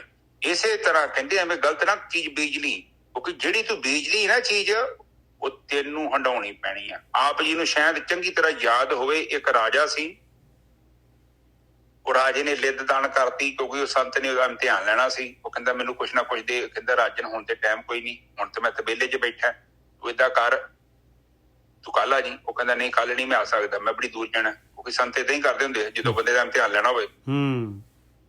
ਫਿਰ ਕਰ ਕਰਾ ਕੇ ਉਹ ਰਾਜਾ ਕਲਪ ਗਿਆ, ਉਹਨੂੰ ਗੁੱਸਾ ਆ ਗਿਆ, ਉਹਨੇ ਚੁੱਕੀ ਲਿੱਦ ਤੇ ਉਹਦੀ ਝੋਲੀ ਚੋਂ ਪਾ ਦਿੱਤੀ। ਚਲੋ ਉਹਨਾਂ ਤਥਾ ਅਸਤੂ ਕਿਹਾ ਸੰਤਾਂ ਨਾਲ, ਉਹ ਚਲ ਗਏ। ਸਾਧੂ ਬੋਲੇ ਸਹਿ ਸੁਭਾਈ ਤੇ ਸਹਿਤ ਦਾ ਬਿੱਲਾ ਬਿਰਥਾ ਨਾ ਜਾਏ, ਹਨਾ। ਉਹਨਾਂ ਬੋਲਿਆ, ਉਹ ਲੱਭੀ, ਚਲੇ ਗਏ। ਕੁਝ ਸਮਾਂ ਬੀਤਿਆ, ਉਹੀ ਰਾਜਾ ਆਪਣੇ ਵਜ਼ੀਰ ਦੇ ਨਾਲ ਘੁੰਮਦਾ ਘੁੰਮਦਾ ਘੁੰਮਦਾ ਜੰਗਲ ਦੇ ਬਹੁਤ ਗਹਿਰੇ ਤਲ ਚ ਚਲ ਗਿਆ। ਉੱਥੇ ਦੇਖਿਆ ਇੱਕ ਬੜਾ ਵੱਡਾ ਪਹਾੜ, ਲਿੱਦ ਦਾ ਪਹਾੜ। ਤੇ ਉਹਨਾਂ ਨੇ ਉਹ ਵਜ਼ੀਰ ਨੂੰ ਕਿਹਾ ਕਿ ਵੀ ਦੇਖੋ ਪਤਾ ਕਰੋ ਯਾਰ, ਇੱਥੇ ਤੇ ਨਾ ਤੇ ਕੋਈ ਤਬੇਲਾ ਹੈਗਾ, ਰਾਜ ਵੀ ਸਾਡਾ ਹੈ, ਇਹ ਹੱਦਬੰਦੀ ਵੀ ਸਾਡੀ ਹੈ, ਤੇ ਆ ਤੇ ਬੜਾ ਵੱਡਾ ਪਹਾੜ, ਇੱਥੇ ਲਿੱਦ ਇੰਨੀ ਕਿੱਥੋਂ ਆ ਗਈ? ਨਾ ਤੇ ਇੱਥੇ ਕੋਈ ਤਬੇਲਾ ਤਬੂਲਾ, ਅਸਤਬਲ ਨਹੀਂ ਹੈਗਾ ਇੱਥੇ ਲਾਗੇ ਬੰਨੇ। ਫਿਰ ਉਹਨਾਂ ਨੇ ਵੇਖਿਆ ਉਸ ਪਹਾੜ ਦੇ ਲਾਗੇ ਇੱਕ ਸੰਤ ਦੀ ਕੁਟੀਆ ਸੀ। ਉਹ ਸੰਤ ਕੋ ਵਜ਼ੀਰ ਗਿਆ, ਉਹਨੇ ਕਿਹਾ ਕਿ ਬਈ ਦੇਖੋ, ਇਹ ਕਥਾ ਪਹਿਲਾਂ ਵੀ ਆਪਾਂ ਵਿਚਾਰ ਕੀਤੀ ਆ, ਚਲੋ ਹੁਣ ਫਿਰ ਕਰ ਦਿੰਦੇ ਆ। ਕਹਿੰਦੇ ਕਿ ਮਹਾਰਾਜ ਇਹ ਪਹਾੜ ਕੀ ਹੈ? ਉਹ ਕਹਿੰਦੇ ਕਿ ਇਹ ਪਹਾੜ ਇੱਕ ਲਿੱਦ ਦਾ ਪਹਾੜ ਹੈ। ਇਹ ਫਲਾਣੇ ਫਲਾਣੇ ਰਾਜੇ ਨੇ ਕੁਝ ਸਾਲ ਪਹਿਲਾਂ ਇਹ ਦਾਨ ਕੀਤਾ ਸੀ ਸੰਤ ਕਿਸੇ ਨੂੰ। ਇਹ ਸੰਤ ਦੇ ਉਹ ਦਾਨ ਦੇ ਵਿੱਚ ਕੀ ਹੋਇਆ ਕਿ ਫਲੀਭੂਤ ਹੋ ਗਿਆ। ਇਹ ਰਾਜੇ ਦਾ ਨਾਂ ਵੀ ਦੱਸਤਾ ਉਹਨੇ। ਫਿਰ ਉਹ ਵਜ਼ੀਰ ਰਾਜੇ ਕੋ ਗਿਆ, ਉਹ ਰਾਜੇ ਨੂੰ ਕਹਿੰਦਾ ਕਿ ਮਹਾਰਾਜ ਇਹ ਤੇ ਤੁਸੀਂ ਦਾਨ ਕੀਤਾ, ਕਿਤੇ ਫਕੀਰ ਫਕੂਰ ਨੂੰ ਕੋਈ ਸੰਤ ਤੁਹਾਡੇ ਕੋਲ ਆਇਆ ਸੀ ਤਬੇਲੇ ਦੇ ਵਿੱਚ ਅਸਤਬਲ ਚ, ਤੁਸੀਂ ਉਹਨੂੰ ਦਾਨ ਕਰਤਾ, ਇਹ ਫਲੀਭੂਤ ਹੋ ਗਿਆ। ਫਿਰ ਉਹ ਰਾਜਾ ਕੋ ਗਿਆ, ਫਿਰ ਉਹ ਕਹਿੰਦੇ ਕਿ ਇਹਦਾ ਇਹ ਕੀ ਬਣੂਗਾ? ਉਹ ਕਹਿੰਦੇ ਤੈਨੂੰ ਰਾਜੇ ਨੇ ਖਾਣਾ ਪੈਣਾ ਹੈ। ਕੋਈ ਦਾਨ ਦਿੱਤਾ ਹੈ, ਤੂੰ ਖੁਦ ਕਰਮ ਕੀਤਾ, ਤੂੰ ਜਾਣੇ ਅਣਜਾਣੇ ਚ ਕੀਤਾ, ਤੂੰ ਗੁੱਸੇ ਚ ਕੀਤਾ ਜਾਂ ਕਿਸੇ ਰੂਪ ਚ ਵੀ ਕੀਤਾ, ਇਹ ਤੂੰ ਬੀਜਦਾ ਹੈ ਫਲ, ਇਹ ਫਲ ਲੱਗਿਆ ਇਹਨੂੰ, ਤੇ ਇਹ ਤੈਨੂੰ ਖਾਣਾ ਪੈਣਾ। ਫਿਰ ਉਹਨੇ ਹੱਥ ਪੱਲਾ ਜੋੜਿਆ, ਕਹਿੰਦੇ ਇਹਦਾ ਕੋਈ ਮੁਕਤੀ ਦਾ ਉਪਾਏ? ਉਹ ਕਹਿੰਦੇ ਏਦਾਂ ਕਰੋ ਕਿ ਨਿੰਦਿਆ ਕਰਾਓ। ਨਿੰਦਿਆ ਕਰਾਈ, ਬੜੀ ਨਿੰਦਿਆ ਕੀਤੀ, ਕਾਫੀ ਘਟ ਗਿਆ, ਘਟਦਾ ਗਿਆ। ਫਿਰ ਆਖਰ ਤੇ ਵਾਵਾ ਹੀ ਰਹਿ ਗਿਆ। ਫਿਰ ਕਹਿੰਦੇ ਹੋਰ ਨਿੰਦਿਆ ਕਰਾਓ, ਤਾਂ ਜੋ ਫਿੰਸੀਆਂ ਦੇ ਫੋੜਿਆਂ ਦੇ ਰੂਪ ਚ ਲੋਕਾਂ ਦੇ ਘਰਾਂ ਚ ਪਹੁੰਚ ਜਾਏ। ਫਿਰ ਉਹ ਰਾਜੇ ਦੀ ਕੁੜੀ ਸੀ, ਉਹਨੇ ਇੱਕ ਕੀਤਾ ਕਿ ਪਿੰਡ ਦੇ ਸ਼ਹਿਰ ਦੇ ਬਾਹਰ ਇੱਕ ਮਹਿਲ ਬਣਾਇਆ, ਉੱਥੇ ਆਪਣੀ ਕੁੜੀ ਨਾਲ ਇਕੱਲਾ ਰਹਿੰਦਾ। ਫਿਰ ਲੋਕਾਂ ਨੇ ਕਿਹਾ ਕਿੱਡਾ ਗੰਦਾ ਰਾਜਾ ਆਪਣੀ ਕੁੜੀ ਨਾਲ ਇਕੱਲਾ ਰਹਿੰਦਾ। ਨਿੰਦਿਆ ਕੀਤੀ ਗਈ, ਸਾਰਾ ਘਟ ਗਿਆ। ਥੋੜਾ ਜਿਹੜਾ ਕਿਲੋ 1.5 ਕਿਲੋ ਬਚ ਗਿਆ ਨਿੱਜਰ ਸਾਹਿਬ, ਉਹ ਰਹਿ ਗਿਆ, ਉਹ ਨਾ ਘਟੇ। ਫਿਰ ਉਹ ਸੰਤ ਕੋ ਗਿਆ ਕਿ ਸੰਤ ਨੇ ਕਿਹਾ ਕਿ ਇਹ ਨਹੀਂ ਜੋ ਘਟਣਾ, ਇਹ ਮੂਲ ਹੈਗਾ। ਇਹ ਜਿੱਦਾਂ ਬੈਂਕ ਚ ਤੁਸੀਂ ਵੇਖਿਆ ਨੀ, ਬੈਂਕ ਵਾਲੇ ਜਦੋਂ ਤੁਹਾਨੂੰ ਮਾਫੀ ਦਿੰਦੇ ਆ ਤੇ ਉਹ ਕਹਿੰਦੇ ਬਈ ਜਿਹੜਾ ਵਿਆਜ ਲੱਗਿਆ ਉਹ ਤੇ ਮਾਫ, ਪਰ ਨਿੱਜਰ ਸਾਹਿਬ ਅਸਲ ਦੇਣਾ ਪੈਣਾ ਵਾ। ਅਸਲ ਕੋਈ ਵੀ ਬੈਂਕ ਨਹੀਂ ਛੱਡੂਗੀ ਤੁਹਾਨੂੰ, ਤੁਸੀਂ ਨਾ ਦਓਗੇ ਤੇ ਗੌਰਮੈਂਟ ਦੇ ਦੂਗੀ। ਬੈਂਕ ਨੂੰ ਉਹ ਪੈਸਾ ਮਿਲਣਾ ਹੀ ਮਿਲਣਾ, ਕਿਉਂਕਿ ਉਹ ਅਸਲ ਤੇ ਉਹਨਾਂ ਦਾ ਮੇਨ ਹੈਗਾ, ਅਸਲ ਥੋੜੀ ਤੈਨੂੰ ਛੱਡ ਦੇਣਗੇ। ਉਹ ਹਿਸਾਬ ਉੱਥੇ ਫਿਰ ਹੋਇਆ, ਉਹਨਾਂ ਨੂੰ ਫਿਰ ਉਹ ਖਾਣਾ ਪਿਆ। ਇਸ ਕਰਕੇ ਕਹਿੰਦੇ ਕਿ ਇਹ ਉਲਟ ਪੁਲਟ ਚੀਜ਼ ਨਾ ਬੀਜੋ, ਜਿਹੜੀ ਤੁਸੀਂ ਚੀਜ਼ ਬੀਜ ਰਹੇ ਜੋ, ਇਹ ਤਾਂ ਬੜਾ ਵੱਡਾ ਜ਼ਹਿਰ ਹੈ। ਔਰ ਇਹ ਲੋਕ ਤੁਹਾਨੂੰ ਦੱਸਦੇ ਨਹੀਂ। ਇਹ ਤੇ ਕਹਿੰਦੇ ਛੱਡੋ ਖੜਾ, ਤੁਸੀਂ ਸਾਨੂੰ ਚੜਾ ਦੋ ਉਹ ਜ਼ਹਿਰ ਦੇ ਵਿੱਚ ਥੋੜਾ ਬਹੁਤਾ। ਨਿੱਜਰ ਸਾਹਿਬ ਬਿਲਕੁਲ ਤੁਹਾਡਾ ਜ਼ਹਿਰ ਬਰਾਬਰ ਹੋ ਜੂ, ਪਰ ਕਿੱਥੋਂ ਹੋ ਜੂ? ਫਿਰ ਤੇ ਪ੍ਰਕਿਰਤੀ ਦਾ ਨਿਯਮ ਨਾ ਉਲਟ ਹੋ ਜੂ। ਫਿਰ ਇਥੋਂ ਠੱਗੀਆਂ ਮਾਰੋ, ਡਾਕੇ ਮਾਰੋ, ਤੇ ਕੁਝ ਮੰਦਿਰ ਚ ਚੜਾ ਦੋ, ਕੁਝ ਗੁਰਦੁਆਰੇ ਚੜਾ ਦੋ, ਤੇ ਤੁਸੀਂ ਮੁੱਖ। ਏਦਾਂ ਪੋਸੀਬਲ ਹੈਗਾ? ਨਹੀਂ, ਇਟ ਇਜ਼ ਨਾਟ ਪੋਸੀਬਲ। ਸੋ ਇਹ ਚੀਜ਼ ਨੂੰ ਆਪਾਂ ਧਿਆਨ ਚ ਰੱਖਣਾ ਹੈ। ਆਪਾਂ ਚੰਗੀ ਚੀਜ਼ ਬੀਜਣੀ ਹੈ ਔਰ ਚੰਗੇ ਹੀ ਕਰਮ ਕਰਨੇ ਹਨ। ਮਾੜੇ ਕਰਮਾਂ ਤੋਂ ਤੌਬਾ ਕਰਨੀ ਹੈ। ਨਹੀਂ ਤੌਬਾ ਹੁੰਦੀ ਤੇ ਭਗਤੀ ਕਰਨੀ ਹੈ। ਭਗਤੀ ਆਪਣੇ ਆਪ ਹੀ ਸਾਡੇ ਅੰਦਰ ਜਿਹੜੇ ਆ ਗੁਣਾਂ ਨੂੰ ਖਤਮ ਕਰ ਦੇਗੀ ਤੇ ਗੁਣਾਂ ਨੂੰ ਪ੍ਰਗਟ ਕਰ ਦੇਗੀ। ਅਗਲੀ ਤੋਂ ਬੋਲੋ ਨਿੱਜਰ ਸਾਹਿਬ। ਹਾਂਜੀ, ਗੁਰਸਿੱਖੀ ਹਰ ਅੰਮ੍ਰਿਤ ਬੀਜਿਆ, ਹਰ ਅੰਮ੍ਰਿਤ ਨਾਮ ਫਲ ਅੰਮ੍ਰਿਤ ਪਾਇਆ, ਜਮ ਚੂਹਾ ਕਿਰਸ ਨਿਤ ਕੁਰਕਦਾ, ਹਰ ਘਰ ਤੇ ਮਾਰ ਕਢਾਇਆ। ਕਹਿੰਦੇ ਜਮ ਚੂਹਾ ਜਿਹੜਾ ਸੀਗਾ ਉਹ ਕਾਮ ਕ੍ਰੋਧ ਲੋਭ ਮੋਹ ਹੰਕਾਰ ਜਿਹੜੀ ਹੈਗੀ ਆ ਫਸਲ ਜਿਹੜੀ ਬੀਜਦੇ ਸੀਗੇ, ਉਹਨਾਂ ਦਾ ਮੂਲ ਵੀ ਕੁਰਕ ਦਿੰਦਾ ਸੀ ਭਾਈ। ਔਰ ਇਹ ਗੁਰਸਿੱਖਾਂ ਦੇ ਜਿਹੜੇ ਹੈਗੇ ਆ, ਇਹਨਾਂ ਨੇ ਜਿਨ੍ਹਾਂ ਨੇ ਨਾਮ ਦੀ ਫਸਲ ਬੀਜੀ ਹੈ, ਨਾਮ ਦੀ ਖੇਤੀ ਕੀਤੀ ਹੈ, ਧਿਆਨ ਸਿਮਰਨ ਦੀ, ਕਹਿੰਦੇ ਉਹਨਾਂ ਦਾ ਜਮ ਚੂਹਾ ਕਰਤੇ ਨੇ ਮਾਰ ਕੇ ਭਰੇ ਕੱਢ ਦਿੱਤਾ। ਉਹਨਾਂ ਦੀ ਖੇਤੀ ਨੂੰ ਨੁਕਸਾਨ ਨਹੀਂ ਕਰ ਸਕਦਾ, ਉਹਨਾਂ ਦੀ ਨਾਮ ਦੀ ਖੇਤੀ ਨੂੰ। ਕਿਰਸਾਣੀ ਜੰਮੀ ਭਾਵ ਕਰ, ਕਹਿੰਦੇ ਉਹਨਾਂ ਦੀ ਖੇਤੀ ਤਾਂ ਬੜੀ ਭਾਵਨਾ ਦੇ ਨਾਲ ਬੀਜੀ ਸੀ ਉਹਨਾਂ ਨੇ, ਪਿਆਰ ਦੇ ਨਾਲ, ਤੇ ਬੜੀ ਬਹੁਤ ਹੀ ਖੇਤੀ ਜੰਮ ਗਈ ਪਾਈ। ਹਰ ਬੋਹਲ ਬਖਸ਼ ਜਮਾਇਆ, ਬੜਾ ਬਹੁਤ ਵੱਡਾ ਜਿਹੜਾ ਹੈਗਾ ਬਖਸ਼ਿਸ਼ ਦਾ ਜੰਮ ਗਿਆ। ਪਰਮਾਤਮਾ ਖੁਸ਼ ਹੋ ਗਿਆ। ਤਿਨਕਾ ਕਾੜਾ ਅੰਦੇਸਾ ਸਭ ਲਾਹਿਓਨ ਜਿਨੀ ਸਤਿਗੁਰ ਪੁਰਖ ਧਿਆਇਆ।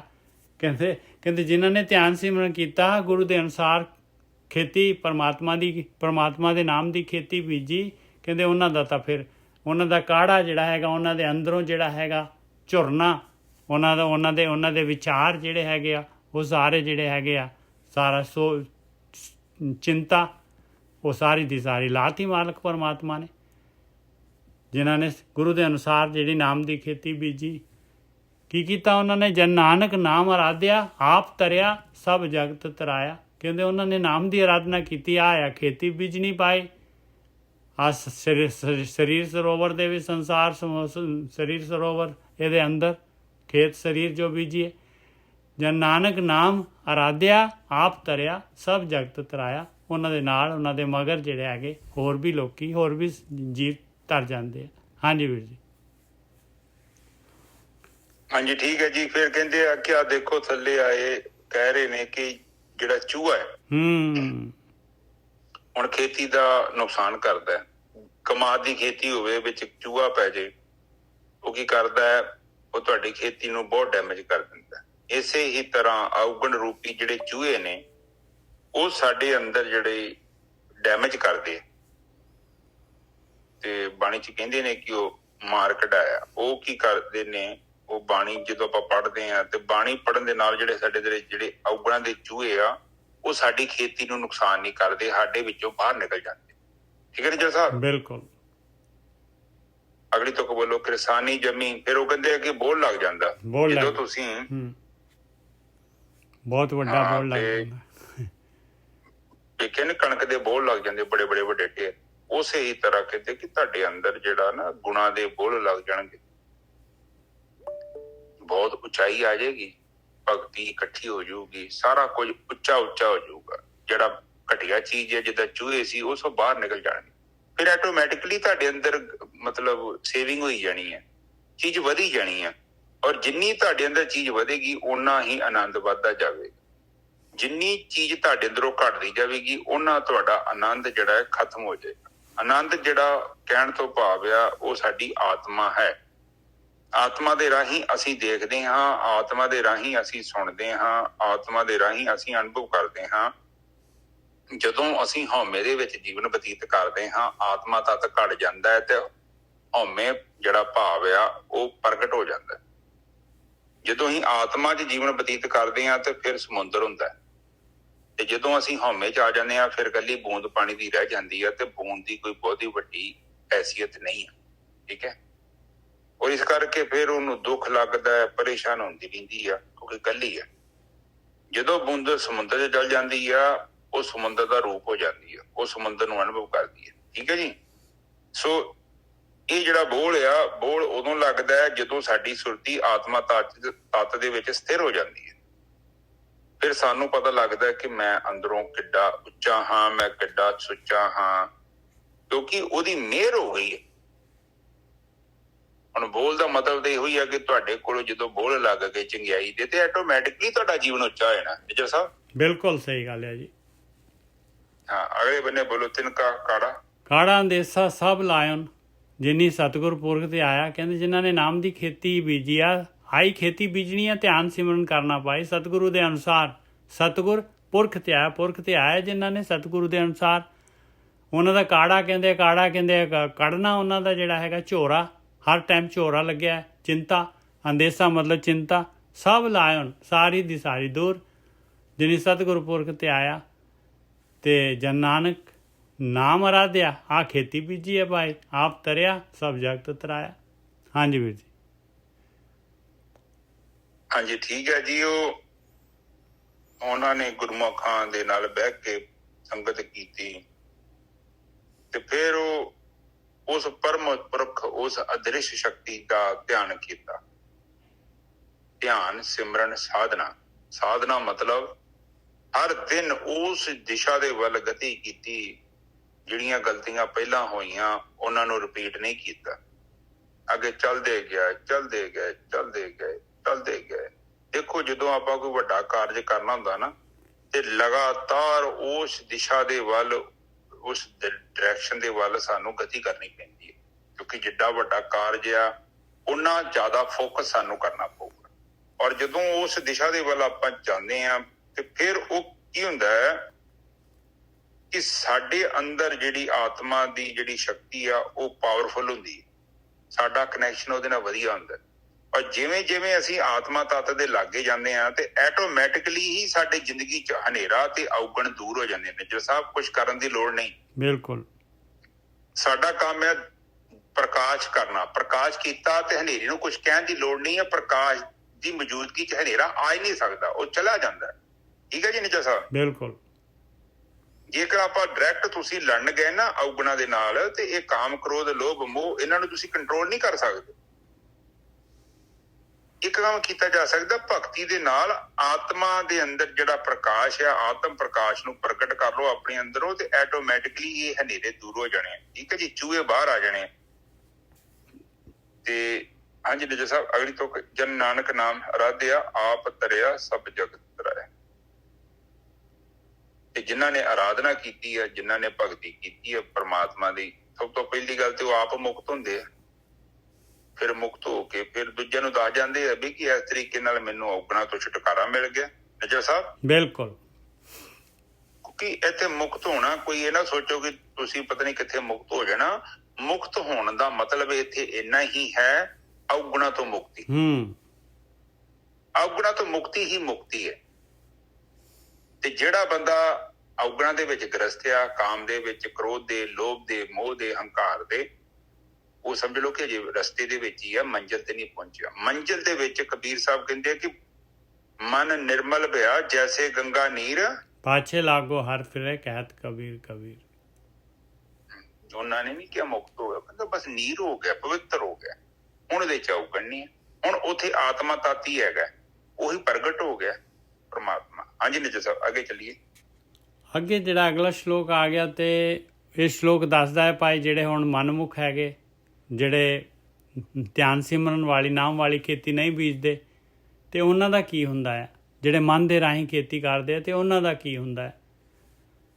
ਮਹਲਾ ਚੌਥਾ। ਸਾਰਾ ਦਿਨ ਲਾਲਚ ਅਟਿਆ ਮਨਮੁਖ ਹੋਰੇ ਗੱਲਾਂ। ਕਹਿੰਦੇ ਭਾਈ ਜਿਹੜੇ ਮਨ ਦੇ ਰਾਹੀਂ ਚੱਲਦੇ ਆ, ਕਹਿੰਦੇ ਸਾਰਾ ਦਿਨ ਕਹਿੰਦੇ ਲਾਲਚ ਦੇ ਵਿੱਚ ਪੂਰੀ ਤਰ੍ਹਾਂ ਲਿਬੜੇ ਰਹਿੰਦੇ ਆ, ਅਟੇ ਰਹਿੰਦੇ ਆ ਪੂਰੀ ਤਰ੍ਹਾਂ ਲਾਲਚ ਗਲਤਾਨ। ਬਈ ਸਾਨੂੰ ਤਾਂ ਜਰਾ ਇੱਕ ਸਕਿੰਟ ਦੀ ਵੀ ਫੁਰਸਤ ਨਹੀਂ ਹੈਗੀ। ਸਾਰਾ ਦਿਨ ਲਾਲਚ ਅਟਿਆ ਮਨਮੁਖ ਹੋਰੇ ਗੱਲਾਂ। ਉਹਨਾਂ ਦੀਆਂ ਮਨ ਦੇ ਪਿੱਛੇ ਚੱਲਣ ਵਾਲਿਆਂ ਦੀਆਂ ਗੱਲਾਂ ਹੋਰ ਹੁੰਦੀਆਂ ਆ, ਉਹ ਹੋਰ ਕੰਮ ਕਰਦੇ ਆ, ਹੋਰ ਖੇਤੀ ਬੀਜਦੇ ਆ। ਫਿਰ ਕੀ ਹੁੰਦਾ ਹੈ? ਰਾਤੀ ਊਂਘੈ ਦੱਬਿਆ ਨਵੇਂ ਸੋਤ ਸਭ ਢਿੱਲਾ। ਫਿਰ ਰਾਤ ਨੂੰ ਕੀ ਹੁੰਦਾ? ਕਹਿੰਦੇ ਥੱਕ ਜਾਂਦੇ, ਥੱਕ ਟੁੱਟ ਕੇ ਊਂਘ ਆ ਜਾਂਦੀ ਹੈ ਫਿਰ ਉਹਨਾਂ ਨੂੰ। ਫਿਰ 9 ਜਿਹੜੇ ਹੈਗੇ, 9 ਦਰਵਾਜ਼ੇ ਜਿਹੜੇ ਹੈਗੇ, 10ਵਾਂ ਤਾਂ ਗੁਪਤ ਆ, 9 ਦਰਵਾਜ਼ੇ ਦੇ ਥਰੂ ਉਹਨਾਂ ਨੇ ਪੂਰੀਆਂ 10 ਗਿਆਨ ਇੰਦਰੀਆਂ ਚਲਾਤੀਆਂ। ਇਹਨਾਂ ਦੇ ਥਰੂ ਸਾਰਾ ਦਿਨ ਜਿਹੜਾ ਹੈਗੇ ਉਹ ਜਿਹੜੇ ਹੈਗੇ ਆ ਪ੍ਰਾਣ ਸ਼ਕਤੀ ਜਾਇਆ ਕਰਦੇ ਰਹੇ ਕਾਮ, ਕ੍ਰੋਧ, ਲੋਭ, ਮੋਹ, ਹੰਕਾਰ ਦੇ ਵਿੱਚ। ਰਾਤੀ ਊਂਘ ਦੱਬਿਆ ਨਵੇਂ ਸੋਤ ਸਭ ਢਿੱਲਾ। ਸਾਰੇ ਦੇ ਸਾਰੇ ਹੁਣ ਗਿਆਨ ਇੰਦਰੀਆਂ, ਕਰਮ ਇੰਦਰੀਆਂ ਸਾਰੀਆਂ ਜੋ ਵੀ ਹੈਗੀਆਂ ਉਹ ਢਿੱਲੀਆਂ ਹੋਈਆਂ ਪਈਆਂ, ਥੱਕੀਆਂ ਟੁੱਟੀਆਂ ਪਈਆਂ ਭਾਈ। ਦੁਬਾਰਾ ਐਨਰਜੀ ਚਾਹੀਦੀ ਆ। ਰਾਤੀ ਊਂਘ ਦੱਬਿਆ, ਪੂਰਾ ਊਂਘ ਨੇ ਦੱਬ ਲਿਆ ਉਹਨਾਂ ਨੂੰ। ਰਾਤ ਗਵਾਤੀ ਇਸ ਤਰੀਕੇ ਦੇ ਨਾਲ। ਕਿਉਂ ਇਸ ਤਰ੍ਹਾਂ ਹੁੰਦਾ? ਕਹਿੰਦੇ ਮਨਮੁਖਾਂ ਦੇ ਸਿਰ ਜੋਰਾਂ ਅਮਰ ਹੈ। ਕਹਿੰਦੇ ਇਸ ਲਈ ਹੁੰਦਾ ਹੈ ਕਿ ਕਾਮ ਬਹੁਤ ਜ਼ਿਆਦਾ ਹੈ ਉਹਨਾਂ ਦੇ ਅੰਦਰ। ਔਰਤ ਜਿਹੜੀ ਹੈਗੀ ਉਹਨਾਂ ਦੇ ਸਿਰ ਦੇ ਉੱਤੇ ਜਿਹੜਾ ਹੈਗਾ ਔਰਤਾਂ ਦਾ ਅਮਰ ਚੱਲਦਾ ਹੈ, ਔਰਤਾਂ ਦਾ ਹੁਕਮ ਚੱਲਦਾ ਹੈ। ਜੋ ਔਰਤਾਂ ਕਹਿੰਦੀਆਂ ਆ ਉਹੀ ਕਰਦਾ ਆ। ਮਨਮੁਖਾਂ ਦੇ ਸਿਰ ਜੋਰਾਂ ਅਮਰ ਹੈ ਨਿਤ ਦੇਵੇਂ ਭੱਲਾ। ਫਿਰ ਕੀ ਕਰਦਾ ਹੈ? ਨਿਤ ਜਿਹੜਾ ਹੈਗਾ ਜੋ ਵੀ ਸਵੇਰ ਤੋਂ ਸ਼ਾਮ ਤਾਈਂ ਇਕੱਠੀ ਕਰਕੇ ਲਿਆਉਂਦਾ ਹੈ ਉਹਨੂੰ ਔਰਤ ਨੂੰ ਦੇ ਦਿੰਦਾ ਹੈ ਭਾਈ। ਨਿਤ ਦੇਵੇਂ ਭਲਾ, ਜੋ ਵੀ ਇਕੱਠੀ ਕਰਕੇ ਜਿਹੜਾ ਹੈਗਾ ਉਹਨੂੰ ਫੜਾ ਦਿੰਦਾ ਹੈ। ਭਲਾ ਭੁਲਾ ਜੋ ਵੀ ਇਕੱਠੀ ਕਰਕੇ ਲਿਆ ਦਿੰਦਾ ਉਹਦੇ ਅੱਗੇ ਸੁੱਟ ਦਿੰਦਾ ਹੈ। ਜੋਰਾਂ ਦਾ ਆਖਿਆ ਪੁਰਖ ਕਮਾਉਂਦੇ ਸੇ ਅਪਵਿੱਤ ਅਮੇਦ ਖਲਾ। ਕਹਿੰਦੇ ਜਿਹੜੇ ਵੀ ਇਨਸਾਨ ਜੋਰਾਂ ਦਾ ਆਖਿਆ, ਔਰਤਾਂ ਦਾ ਆਖਿਆ ਹੋਇਆ ਕਾਮ ਵਾਸਨਾ ਦੇ ਅਧੀਨ ਹੋ ਕੇ ਕਮਾਉਂਦੇ ਆ, ਕਹਿੰਦੇ ਸੇ ਅਪਵਿੱਤ, ਕਹਿੰਦੇ ਉਹ ਤਾਂ ਮੈਲੇ ਰਹਿਣਗੇ ਭਾਈ, ਅਪਵਿੱਤਰ ਰਹਿਣਗੇ। ਅਮੇਦ ਮੇਧ ਜਿਹੜਾ ਹੈਗਾ ਕਹਿੰਦੇ ਮੇਘ ਇੱਕ ਵਰਡ ਹੈਗਾ ਹਿੰਦੀ ਦਾ, ਮੇਘਾਵੀ ਛਾਤਰ ਕਹਿੰਦੇ ਆ, ਬਹੁਤ ਹੀ ਇੰਟੈਲੀਜੈਂਟ। ਆਮੇਦ ਦਾ ਮਤਲਬ ਆ ਵੀ ਬਿਲਕੁਲ ਜਿਹੜਾ ਹੈਗਾ ਜਿਹੜਾ ਹੈ ਕੁਬੁੱਧੀ ਵਾਲਾ ਆਦਮੀ। ਖਲਾ ਮਤਲਬ ਖਲ ਮੂਰਖ ਆਦਮੀ। ਜਿਹੜੇ ਚੋਰਾਂ ਦਾ ਆਖਿਆ ਕਮਾਉਂਦੇ ਆ ਭਾਈ, ਜਿਹੜੇ ਪੁਰਖ, ਉਹ ਕੌਣ ਆ? ਕਹਿੰਦੇ ਅਪਵਿੱਤਰ ਹੈਗੇ ਆ ਅਤੇ ਕੁਬੁੱਧੀ ਵਾਲੇ ਹੈਗੇ ਅਤੇ ਖਲ ਮੂਰਖ ਹੈਗੇ।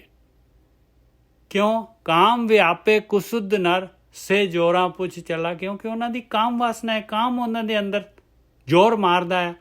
ਇਹ ਕੁਸੁੱਧ ਹੈਗੇ ਆ, ਨਹੀਂ ਸ਼ੁੱਧ ਹੈਗੇ, ਉਹ ਜ਼ੋਰਾਂ ਨੂੰ ਪੁੱਛ ਕੇ ਚੱਲਦੇ ਆ ਭਾਈ। ਸਤਿਗੁਰ ਕੇ ਆਖੈ ਜੋ ਚੱਲੈ ਸੋ ਸਤ ਪੁਰਖ ਪਲ ਭੱਲਾ। ਕਹਿੰਦੇ ਜਿਹੜਾ ਵੀ, ਹੁਣ ਇਸ ਤੋਂ ਉਲਟ ਦੱਸ ਰਿਹਾ ਭਾਈ। ਆਹ ਹੋਈ ਜਿਹੜੀ ਹੈਗੀ ਆ ਮਨ ਦੇ ਪਿੱਛੇ ਚੱਲਣ ਵਾਲੀ ਗੱਲ, ਮਨਮੁੱਖਾਂ ਵਾਲੀ। ਹੁਣ ਜਿਹੜਾ ਹੈਗਾ ਸਤਿਗੁਰ ਦੇ ਆਖੇ ਜਿਹੜੇ ਲੱਗਦੇ ਆ, ਸਤਿਗੁਰ ਕੇ ਆਖੇ ਜੋ ਚੱਲੇ ਸੋ ਸਤ ਪੁਰਖ ਪਲ ਭੱਲਾ। ਕਹਿੰਦੇ ਉਹ ਤਾਂ ਸੱਚਾ ਪੁਰਖ ਹੋ ਜਾਏਗਾ ਭਾਈ, ਉਹ ਤਾਂ ਭਲਾ ਹੈ ਇਨਸਾਨ, ਭਲੇ ਗੁਣ ਪੈਦਾ ਹੋ ਜਾਣਗੇ ਉਹਦੇ ਅੰਦਰ। ਹੁਣ ਜਿਹੜੇ ਸਮਦ੍ਰਿਸ਼ਟੀ ਦੇ ਵਿੱਚ ਆ ਗਏ ਮਹਾਰਾਜ, ਜੋਰਾਂ ਪੁਰਖ ਸਭ ਆਪ ਉਪਾਇਨ ਹਰ ਖੇਲ ਸਭ ਖਿਲਾ। ਕਹਿੰਦੇ ਜਿਹੜੇ ਹੈਗੇ ਜ਼ੋਰਾਂ ਦੇ ਪਿੱਛੇ ਲੱਗਣਾ, ਕਾਮ ਵਾਸਨਾ ਹੈ ਜਿਹੜੀ ਸਾਰੀ ਜਿਹੜੀ ਹੈਗੀ, ਇੱਕ ਸਾਰਾ ਖੇਡ ਤਾਂ ਕਹਿੰਦੇ ਮਾਲਕ ਪਰਮਾਤਮਾ ਦੀ ਆਪਣੀ ਹੈਗੀ ਆ, ਦੋਨੋਂ ਪਾਸੇ ਉਹਦੇ ਆਪਣੇ ਹੈਗੇ ਆ।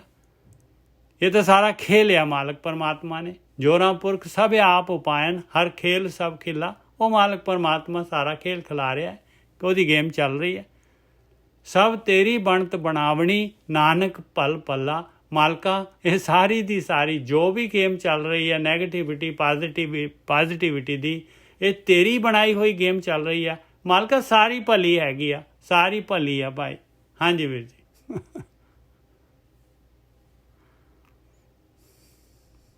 ਹਾਂਜੀ ਬਿਲਕੁਲ ਠੀਕ ਹੈ ਜੀ। ਉੱਪਰ ਆ ਜੀ ਨਿੱਜਰ ਸਾਹਿਬ, ਬਹੁਤ ਕਮਾਲ ਦਾ ਗਿਆਨ ਹੈ ਗੋਰਖੀ ਸਾਹਿਬ।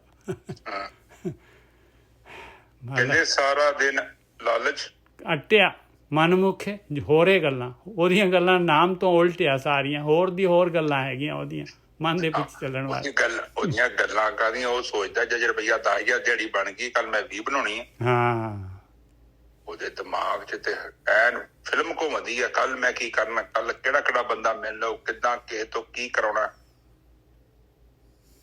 ਕਿੱਦਾਂ ਕਿਸੇ ਤੋਂ ਕੀ ਕਢਾਉਣਾ, ਸਾਰੀਆਂ ਕੁੰਡੀਆਂ। ਜਿਸ ਕਰਕੇ ਕਿਉਂਕਿ ਉਹਨੇ ਕੁਬੁੱਧੀ ਨੂੰ ਹੀ ਆਪਣੀ ਇਸਤਰੀ ਬਣਾ ਲਿਆ। ਉਹਦੀ ਜਿਹੜੀ ਇਸਤਰੀ ਹੈ ਨਾ ਕੁਬੁੱਧੀ, ਬੁੱਧੀ ਹੈ ਹੀ ਨਹੀਂ ਉਹਦੇ ਕੋਲ। ਉਹਨੂੰ ਸਾਰਾ ਘਾਹ ਗ੍ਰੀਨ ਦਿਖਦਾ, ਉਹਨੂੰ ਨਹੀਂ ਦਿਖਦਾ ਕਿ ਪਾਪ ਕੀ ਆ ਪੁੰਨ ਕੀ ਆ, ਉਹ ਸਮਝਦਾ ਹੀ ਨਹੀਂ। ਹੁਣ ਵੀ ਕਿਸੇ ਬੰਦੇ ਠੱਗ ਕੋ ਚੱਲ ਜਾਓ, ਉਹਨੂੰ ਕੋਈ ਭਈ ਦੇਖਾ ਕੀ ਕਰ ਰਿਹਾ, ਆਵੇ ਤੂੰ ਤੇ ਪਾਪ ਇਕੱਠਾ ਕਰ ਰਿਹਾ, ਧਨ ਤੇ ਤੇਰਾ ਹੈ ਨਹੀਂ, you are not right person for this money. ਇਹ ਪੈਸਾ ਤੇ ਤੇਰੇ ਕੋ ਕਿੱਥੋਂ ਆਇਆ? ਇਹ ਪੈਸਾ ਤੇ ਕਿਸੇ ਲੋਕਾਂ ਦਾ ਟੈਕਸ ਹੈਗਾ ਸੀ, ਲੋਕਾਂ ਨੇ ਪੈਸਾ ਦਿੱਤਾ ਸੀ ਦੇਸ਼ ਨੂੰ ਬਣਾਉਣ ਦੇ ਲਈ, ਸੜਕਾਂ ਬਣਾਉਣ ਦੇ ਲਈ। ਤੂੰ ਕੋਠੀ ਬਣਾ ਲਈ, ਤੂੰ ਗੱਡੀ ਲੈ ਲਈ, ਤੂੰ ਇਹ ਗੱਡੀ 'ਚ ਸੁਖੀ ਰਹੇਗਾ? ਉਹ ਕਹਿੰਦਾ ਮੈਨੂੰ ਨਹੀਂ ਪਤਾ ਸੁਖੀ ਰਹੂੰਗਾ ਕਿ ਨਹੀਂ ਰਹੂੰਗਾ, ਪਰ ਲੋਕੀ ਬੜੇ ਸਲੂਟ ਮਾਰਦੇ ਪਏ ਮੈਨੂੰ। ਕਿਉਂ? ਕਿਉਂਕਿ ਵਾਹ ਵੀ ਬੜਾ ਅਮੀਰ ਬੰਦਾ, ਇਹ ਤੇ ਡਿਕਟੇਟਰ ਹੈਗਾ।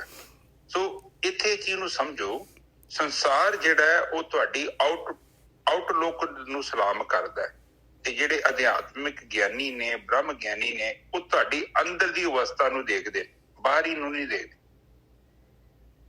ਹੁਣ ਉਹ ਕਹਿੰਦੇ ਆ ਕਿ ਜਿਹੜਾ ਬੰਦਾ ਦਿਨੇ ਸਾਰਾ ਦਿਨ ਠੱਗੀਆਂ ਮਾਰਦਾ, ਰਾਤ ਵੀ ਉਹਦੇ ਦਿਮਾਗ 'ਚ ਉਹੀ ਕੁਝ ਚੱਲਦਾ, ਤੇ ਉਹਦਾ ਜਿਹੜਾ ਉਹਦੀਆਂ ਗੱਲਾਂ ਨੇ ਜਿਹੜੀਆਂ ਸਾਰੀਆਂ ਵੇਖੋਗੇ ਨਾ, ਤੁਸੀਂ ਨਾ ਬਹਿ ਕੇ ਵੇਖੋਗੇ, ਇਹੋ ਕੰਮ ਚੱਲੀ ਜਾਂਦਾ ਉਹਦੇ ਅੰਦਰ। ਉਹਨੂੰ ਨਹੀਂ ਪਤਾ ਵਿਚਾਰੇ ਨੂੰ ਕਿ ਮੈਂ ਧਰਤੀ ਤੇ ਕੀ ਕਰਦਾ ਫਿਰਦਾ, ਇਹ ਕੀ ਪ੍ਰਕਿਰਤੀ ਆ।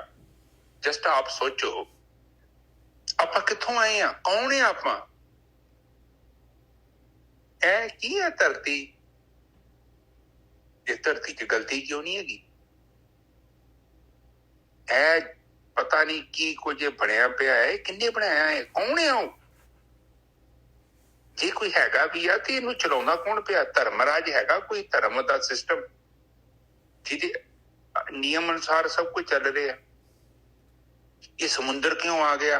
ਇਹ ਪਾਣੀ ਕਿੱਥੋਂ ਆਇਆ? ਜੇ ਪਾਣੀ ਆਇਆ ਤੇ ਪਾਣੀ ਮੇਰੀ ਜ਼ਰੂਰਤ ਆ, ਜੇ ਮੇਰੀ ਜ਼ਰੂਰਤ ਹੈ ਤੇ ਜਿਹੜੀ ਵੀ ਮੇਰੀ ਜ਼ਰੂਰਤ ਹੈ ਉਹ ਸਾਰਾ ਸਮਾਨ ਅਵੇਲੇਬਲ ਕਿਉਂ ਆ?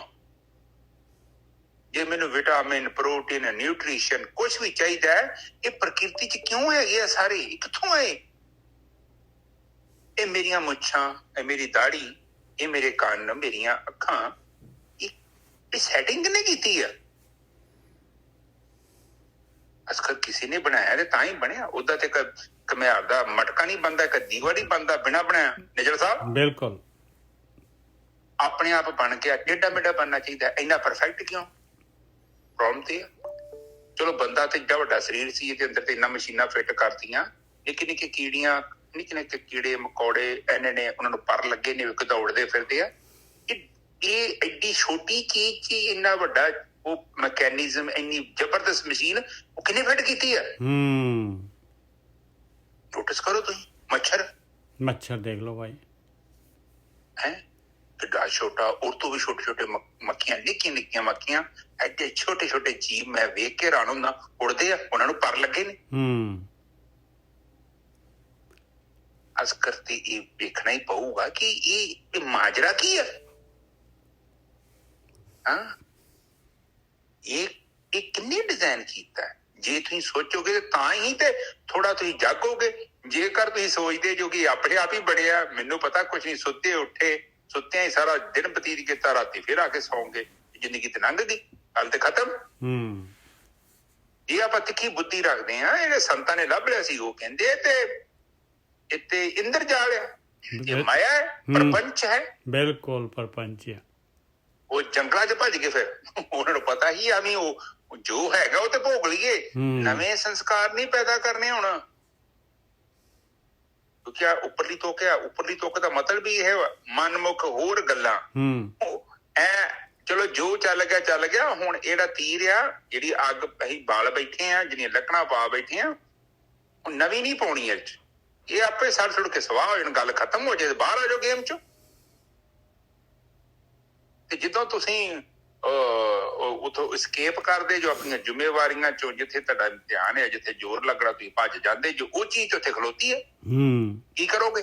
ਭੱਜ ਥੋੜੀ ਸਕਦੇ ਨੇ ਜਸਾ ਨਾ, ਉਹ ਲਿੱਦ ਵਾਂਗੂ ਬਿਲਕੁਲ ਉੱਥੇ ਪਹਾੜ ਖਲੋਤੇ, ਉਹ ਤੇ ਉੱਥੇ ਪਿਆ ਕਿਉਂਕਿ ਤੁਸੀਂ ਕਰਮ ਕੀਤਾ ਸੀ। ਕੁਝ ਕਰਮ ਜਿਹੜੇ ਤੁਹਾਡੇ ਮਾਫ ਹੋ ਜਾਣੇ ਆ, ਕੁਝ ਕਰਮ ਤੁਹਾਨੂੰ ਭੋਗਣੇ ਹੀ ਪੈਣੇ ਆ, ਮੂਲ ਆ। ਔਰ ਇਹ ਸੱਚ ਹੈ, ਜੋ ਕਿਸੇ ਰੂਪ 'ਚ ਵੀ ਆ, ਉਹ ਤੇ ਵੱਡੇ ਵੱਡੇ ਸੰਤ ਸੁੰਤੋਂ ਸਾਰਿਆਂ ਨੂੰ ਭੋਗਣੇ ਪਏ। ਤੁਸੀਂ ਨਜ਼ਰ ਮਾਰੋ ਇਤਿਹਾਸ ਤੇ, ਕੁਛ ਨਾ ਕੁਛ ਹੈ। ਚਲੋ ਹੁਣ ਨਵਾਂ ਤੀਰ ਨਹੀਂ ਚਲਾਇਆ, ਜਿਹੜੇ ਪੁਰਾਣੇ ਚੱਲੇ ਨਿੱਜਰ ਸਾਹਿਬ, ਉਹ ਉਹਨਾਂ ਦੀ ਗਤੀ ਹੁੰਦੀ ਆ। ਬਿਲਕੁਲ। ਔਰ ਇਹ ਸੱਚ ਹੈ। ਕੁਝ ਚੀਜ਼ਾਂ ਵੇਖੋ, ਤੁਸੀਂ ਉੱਥੋਂ ਨਿਕਲ ਹੀ ਨਹੀਂ ਸਕਦੇ, ਉਹ ਤੁਹਾਡੇ ਗਾੜੀ ਖਲੋਤੇ ਅਗਲੇ, ਰਸਤਾ ਬਲੌਕ ਕੀਤਾ, ਉਹ ਤੁਸੀਂ ਉਹਦੇ ਵਿੱਚ ਵੱਜੋਗੇ, ਜ਼ਰੂਰ ਵੱਜੋਗੇ, ਔਰ ਉਹਨੂੰ ਤੁਹਾਨੂੰ ਭੋਗਣਾ ਹੀ ਪੈਣਾ। ਬਿਨਾਂ ਭੋਗੇ ਤੁਸੀਂ ਮੁਕਤ ਹੀ ਨਹੀਂ ਹੋ ਸਕਦੇ ਉੱਥੋਂ। ਤੁਸੀਂ you can not go through. ਉਹ ਸਾਹਮਣੇ ਤੇ ਖਲੋਤਾ ਅਗਲਾ, ਤੁਹਾਡੇ ਰਾਹ 'ਚ ਗੱਡੇ ਅਗਲੇ ਨੇ। ਅਗਲੇ ਨਹੀਂ ਕਿ ਤੁਸੀਂ ਖੁਦ ਗੱਡੇ ਆ, ਅਗਲਾ ਇਹਨੂੰ ਤੇ ਮਤਲਬ ਹੀ ਕੋਈ ਨਹੀਂ। ਉਹ ਤੇ ਧਰਮਰਾਜ ਬਣਾ ਕੇ ਬੈਠਾ, ਉਹ ਤੂੰ ਕਹਿੰਦਾ ਆਹ ਕਰੇਗਾ ਤੇ ਆਹ ਮਿਲੂਗਾ, ਤੇ ਆਹ ਕਰੇਗਾ ਤੇ ਆਹ ਮਿਲੂਗਾ। ਹੁਣ ਇਹ ਤੇ ਬਾਣੀ ਤੇ ਹੋਈ ਸਮਝਾ ਰਹੀ ਹੈ ਨਿੱਜਰ ਸਾਹਿਬ ਕੇ ਵੱਖਰਾ ਨਾ ਵਿਚਾਰ ਰੱਖਿਆ ਉਹਨਾਂ ਨੇ। ਬਾਣੀ ਦੋਨੋਂ ਬਿਲਕੁਲ ਕ੍ਰਿਸਟਲ ਕਲੀਅਰ ਦੱਸ ਰਹੀ ਹੈ ਭਾਈ, ਚੋਇਸ ਤੇਰੀ ਹੈ ਮਿੱਤਰਾ। ਬਸ ਦੋਨੋਂ ਰਸਤੇ ਤੈਨੂੰ ਚੰਗੀ ਤਰ੍ਹਾਂ ਸਰਚ ਲਾਈਟ ਪਾ ਕੇ ਤੈਨੂੰ ਦੱਸ ਦਿੱਤੇ ਆ, ਇੱਕ ਇੱਕ ਚੀਜ਼ ਦੱਸ ਦਿੱਤੀ ਉਹਨਾਂ ਦੀ। ਹਾਂਜੀ ਵੀ ਬਾਕੀ ਉਹ ਕਹਿੰਦੇ ਕਿ ਜਿਹੜੀ ਤੇਰੀ ਪਤਨੀ ਹੈਗੀ, ਜਿਹਦੀਆਂ ਸਲਾਹਾਂ ਲੈਂਦਾ ਫਿਰਦਾ, ਉਹ ਏਡੀ ਵਧੀਆ ਨਹੀਂ ਹੈਗੀ, ਉਹ ਬੁੱਧੀ ਹੈ। ਉਹ ਤੈਨੂੰ ਪੁੱਠਾ ਪਾਠ ਪੜਾਈ ਜਾਂਦੀ, ਤੂੰ ਵੀ ਉਹਦੇ ਉਂਗਲਾਂ ਤੇ ਨੱਚੀ ਜਾਂਦਾ। ਠੀਕ ਆ, ਅੱਗੇ ਆ ਜਾਓ। ਕੀ ਪਤਾ ਕਿ ਇਹ ਵਾਈਸ ਵਰਸਾ ਵੀ ਟਰੂ ਹੈ ਗੋਰਖੀ ਸਾਹਿਬ, ਕਿ ਪਤਨੀ ਬੰਦਾ ਵੀ ਹੋ ਸਕਦਾ ਹੈ, ਇਹ ਦੋਨੋਂ ਹੀ ਹੋ ਸਕਦੇ। ਹਾਂ ਚਲੋ ਨਿੱਜਰ ਸਾਹਿਬ, ਹਾਂ ਵਿਚਾਰੀ ਜਨਾਨੀ ਨੇ ਕਿੱਥੇ ਕਹਿਣਾ ਕਿ ਤੂੰ ਕੋਈ ਮਾੜਾ ਪੈਸਾ ਲਿਆ। ਜਨਾਨੀਆਂ ਬਹੁਤ ਘੱਟ ਕਹਿੰਦੀਆਂ, ਇਹ ਤੇ ਆਪਣੇ ਬੰਦੇ ਦੀ ਮੱਤ ਆ ਨਾ ਨਿੱਜਰ ਸਾਹਿਬ। ਬਾਣੀ ਕਹਿੰਦੀ ਆ ਜਾਨਤ ਵੀ ਔਗਣ ਕਰੇ, ਪਤਾ ਬਿਲਕੁਲ। ਕਿਉਂਕਿ ਉਹ ਇੰਨੀ ਗੱਡੀ ਤੇਜ਼ ਭਜਾੜੀ, ਇਹਦੀ ਗੱਡੀ ਰੋਕਦੀ ਨੀ ਵਿਚਾਰੇ ਦੀ, ਇਹਦੇ ਪੈਰ ਹੀ ਨਹੀਂ ਲੱਗਣ ਦੇ ਨਾ। ਇਹਨੂੰ ਦਿਖਦਾ ਹੀ ਨਹੀਂ। ਦਿਖਣ ਦੇ ਲਈ ਠਹਿਰਾਓ ਚਾਹੀਦਾ, ਔਰ ਠਹਿਰਾ ਦੇ ਲਈ ਭਗਤੀ ਚਾਹੀਦੀ ਹੈ। ਮਨ ਨੂੰ ਰੋਕਣਾ ਕੀ ਆ? ਇਹੋ ਵੇਖਣ ਵਾਸਤੇ ਕਿ ਅੰਦਰ ਚੱਲਣ ਕੀ ਦਿਆ, ਧੂੜ ਮਿੱਟੀ ਵੇਖਾਂ ਤੇ ਸਹੀ ਅੰਦਰ ਕੀ ਆ। ਇਹ ਅੰਦਰ ਤੇ ਮੇਰੇ ਅੰਦਰ ਸੂਖਮ ਸਰੀਰ ਆ, ਉਹ ਮੇਰੇ ਸੂਖਮ ਸਰੀਰ ਦੇ ਅੰਦਰ ਜੋ ਮੈਂ ਕਾਰਨ ਸਰੀਰ 'ਚ ਇਕੱਠਾ ਕੀਤਾ, ਉਹਦੀ ਧੂੜ ਉੱਡ ਰਹੀ ਆ। ਬਿਲਕੁਲ। ਔਰ ਮੈਨੂੰ ਧੂੜ ਦਿਖ ਰਹੀ ਆ, ਧਿਆਨ ਸਿਮਰਨ ਦਾ ਮਤਲਬ ਇਹ ਹੋਇਆ ਕਿ ਸ਼ਾਂਤ ਹੋ ਕੇ ਬਹਿ ਜਾ, ਧੂੜ ਨੂੰ ਪਹਿਲਾਂ ਵੇਖ ਤੇ ਸਹੀ।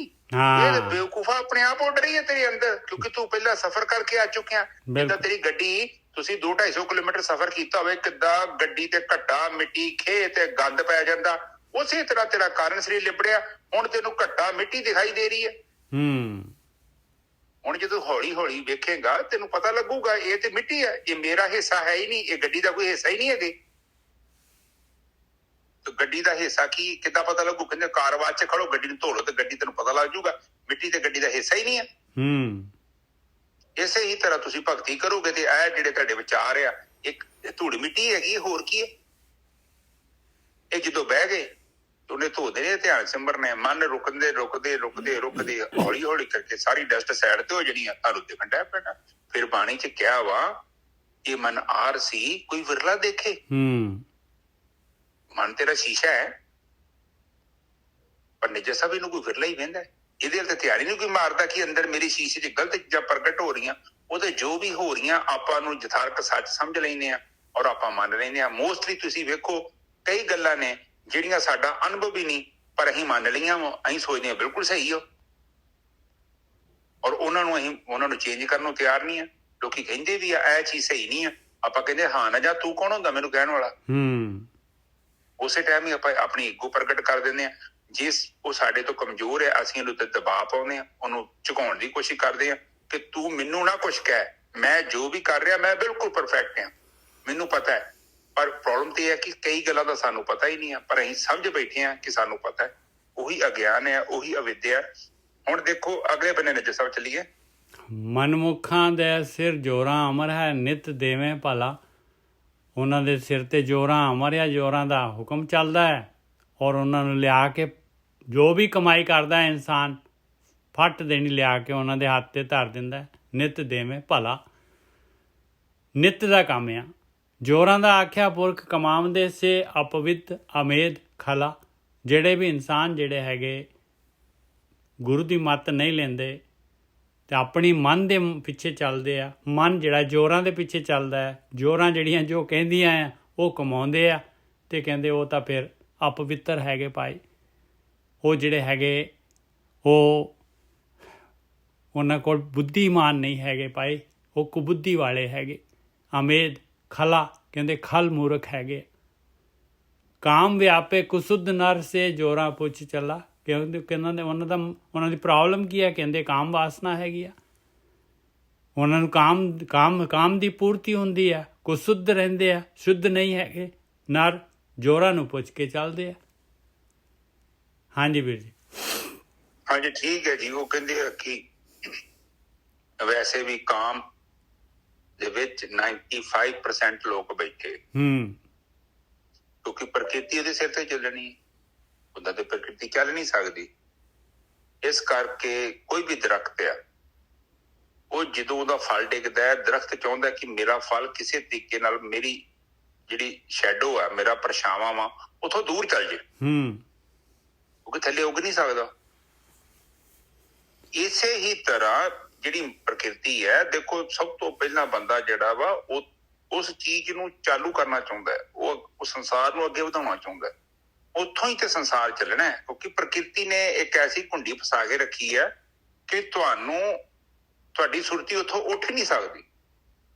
ਤੁਸੀਂ ਉੱਥੇ ਆਪਣਾ ਜੀਵਨ ਬਤੀਤ ਕਰਦੇ ਹੋ। ਬਹੁਤ ਚੰਦ ਲੋਕ ਨੇ ਜਿਹੜੀ ਚੇਤਨਾ ਹੈ ਨਾ, ਆਪ ਜੀ ਨਾਲ ਪਹਿਲਾਂ ਵੀ ਕਈ ਵਾਰੀ ਵਿਚਾਰ ਕੀਤੀ ਆ, ਥੱਲੇ ਇਸਤਰੀ ਆ, ਉੱਤੇ ਤੁਹਾਡੇ ਪੁਰਸ਼ ਬੈਠਾ ਚੇਤਨ।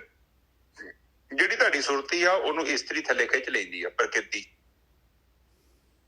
ਤੁਹਾਡੀਆਂ ਗੱਲਾਂ 'ਚ ਵੇਖੋ, ਤੁਹਾਡਾ ਇੰਟਰਸਟ ਵੇਖੋ, ਤੁਸੀਂ ਮੋਬਾਈਲ ਤੇ ਵੀਡੀਓ ਵਾਚ ਕਰਕੇ ਵੇਖੋ, ਤੁਸੀਂ ਵੇਖੋ ਉਹ ਚੀਜ਼ਾਂ ਨੂੰ ਬਹੁਤ ਵੇਖੋ, ਮਜਬੂਰ ਆ। ਤੁਹਾਡੀ ਸੁਰਤੀ ਉੱਥੇ ਜਾਂਦੀ ਹੈ। ਕਿਉਂ ਜਾਂਦੀ? ਉੱਥੇ ਚੰਗਾ ਲੱਗਦਾ ਹੈ।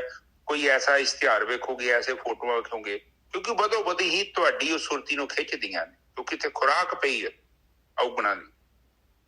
ਪ੍ਰਕਿਰਤੀ ਉਹਦੇ ਨਾਲ ਚੱਲਦੀ। ਜਿਹੜਾ ਪੁਰਸ਼ ਉੱਤੇ ਬੈਠਾ ਹੈ ਚੇਤਨ, ਇਹ ਚੇਤਨ ਜਿਹੜਾ ਹੈ ਉਹ ਸੁਰਤੀ ਨੂੰ ਉੱਪਰ ਖਿੱਚਣਾ ਚਾਹੁੰਦਾ ਹੈ।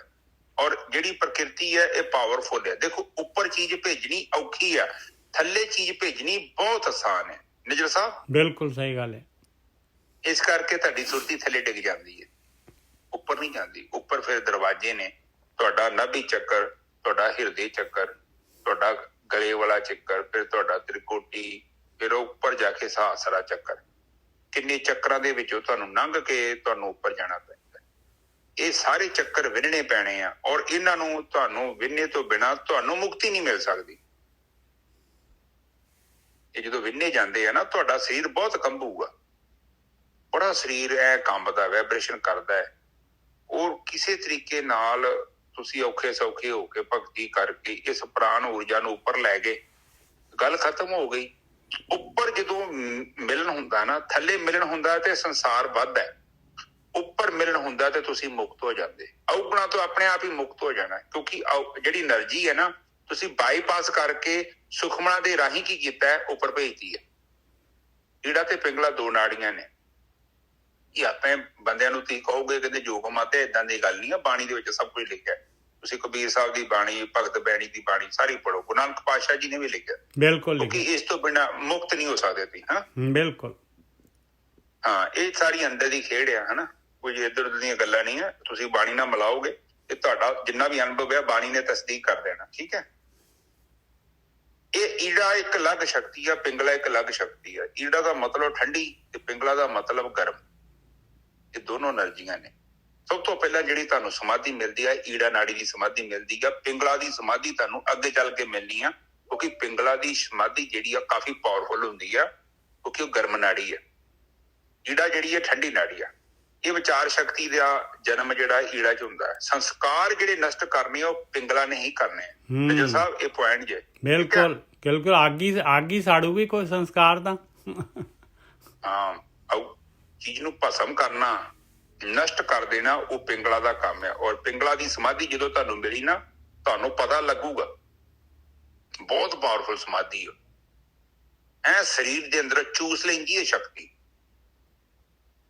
ਬਹੁਤ ਪਾਵਰਫੁਲ ਸਮਾਧੀ। ਇਹ ਜਿਹੜੀ ਈੜਾ ਦੀ ਸਮਾਧੀ ਮਿਲਦੀ ਦੀ ਜਾਂਦੀ ਹੈ ਤੇ ਸੌਖੀ ਸਮਾਧੀ ਹੈ, ਕਿਉਂਕਿ ਇਹਦੇ ਚ ਜ਼ਿਆਦਾ ਮਿਹਨਤ ਨਹੀਂ ਕਰਨੀ ਪੈਂਦੀ, ਕੇਵਲ ਉਚਾਰ ਰੋਕਣੇ ਆ। ਇਹ ਠੰਡੀ ਨਾੜੀ ਹੈ। ਇਹ ਜਦੋਂ ਪ੍ਰਗਟ ਹੁੰਦੀ ਨਾ, ਅੰਦਰ ਇੱਕ ਸੀਤ ਲਹਿਰ ਚੱਲੂਗੀ ਨਾਭੀ ਚੱਕਰ ਦੇ ਅੰਦਰੋਂ। ਤੁਹਾਡੇ ਸਿਰ ਦੇ ਵਿੱਚ ਵੇਖੋਗੇ ਇੱਕਦਮ ਠੰਡੀ ਧਾਰਾ ਉੱਪਰ ਨੂੰ ਜਾਊਗੀ। ਇਹਨੇ ਮਨ ਨੂੰ ਸੁੰਨ ਕਰ ਦੇਣਾ, ਸਾਰੇ ਮਸਤਕ ਨੂੰ ਸੁੰਨ ਕਰ ਦੇਣਾ। ਜਿੱਦਾਂ ਤੁਸੀਂ ਮੱਖੀ ਫੜੀ, ਉਹਨੂੰ ਫ੍ਰਿਜ 'ਚ ਰੱਖ ਦਿਓ ਉਪਲੇ ਖਾਨੇ 'ਚ ਜਿੱਥੇ ਬਰਫ਼ ਜੰਮਦੀ ਹੈ, ਵੇਖੋ ਇੱਕਦਮ ਸ਼ਾਂਤ ਹੋ ਗਈ, ਸਟਾਪ। ਜਦੋਂ ਮੱਖੀ ਤੁਸੀਂ ਬਾਹਰ ਕੱਢਿਆ, ਉਸੇ ਟਾਈਮ ਉਹਦੇ ਅੰਦਰ ਜਾਨ ਆ ਜਾਣੀ, ਉਹਨੇ ਉੱਡਣ ਡੈ ਪੈਣਾ। ਇਸੇ ਹੀ ਤਰ੍ਹਾਂ ਤੁਹਾਡਾ ਅੰਦਰਲਾ ਸਿਸਟਮ ਹੈ। ਜਿਹੜੀ ਈੜਾ ਨਾੜੀ ਆ ਉਹ ਅੰਦਰ ਫਰੋਜਨ ਕਰ ਦਿੰਦੀ ਹੈ, ਇਸ ਕਰਕੇ ਸਾਰਾ ਸਿਸਟਮ ਸਟਾਪ ਹੋ ਜਾਂਦਾ ਹੈ। ਤੁਸੀਂ ਨਿਰਵਿਚਾਰ ਸਮਾਧੀ 'ਚ ਪ੍ਰਵੇਸ਼ ਕਰ ਜਾਂਦੇ ਹੋ। ਪਰ ਬਾਅਦ ਦੇ ਵਿੱਚ ਇਹੋ ਹੀ ਸਮਾਧੀ ਜਿਹੜੀ ਆ ਉਹ ਪਿੰਗਲਾ ਸਮਾਧੀ 'ਚ ਚੇਂਜ ਹੋ ਜਾਂਦੀ ਆ, ਫਿਰ ਬੜੀ ਪਾਵਰਫੁਲ ਸਮਾਧੀ ਮਿਲਦੀ ਹੈ। ਔਰ ਉਹਦਾ ਅਨੁਭਵ ਤੁਸੀਂ ਜਦੋਂ ਕਰੋਗੇ ਤੁਹਾਨੂੰ ਫਿਰ ਪਤਾ ਲੱਗ ਜਾਏਗਾ। ਠੀਕ ਹੈ ਜੀ। ਇੱਥੇ ਆਪਾਂ ਇੱਕ ਨੂੰ ਸਮਝ ਗਏ, ਜਿਹੜਾ ਕਾਮ ਹੈ ਉਹਦਾ ਮਤਲਬ ਹੈ ਪ੍ਰਕਿਰਤੀ, ਉਸ ਤੋਂ ਬਿਨਾਂ ਪ੍ਰਕਿਰਤੀ ਨਹੀਂ ਚੱਲੇਗੀ। ਸੋ ਇਹ ਜ਼ਰੂਰੀ ਹੈ। ਇਹਦਾ ਮਤਲਬ ਵੇਖੋ, ਜ਼ਿੰਦਗੀ ਦਾ ਇਹ ਥੋੜਾ ਜਿਹਾ ਹਿੱਸਾ ਵਾ, ਇਹ ਸਾਰਾ ਜੀਵਨ ਨਹੀਂ ਆ। ਪ੍ਰੋਬਲਮ ਤੇ ਹੈ 2-4%, 5% ਹੋਊਗਾ। ਪਰ ਜਦੋਂ ਸਾਡੀ ਜ਼ਿੰਦਗੀ ਦਾ 100% ਹੀ ਇਹ ਬਣ ਜਾਏ ਤੇ ਨਿੱਜਰ ਸਾਹਿਬ ਫਿਰ ਤੇ ਹਨੇਰਾ ਹੀ ਆ, ਸਾਰੀ એનર્ਜੀ ਇਹਨੇ ਲੈ ਜਾਣੀ ਆ।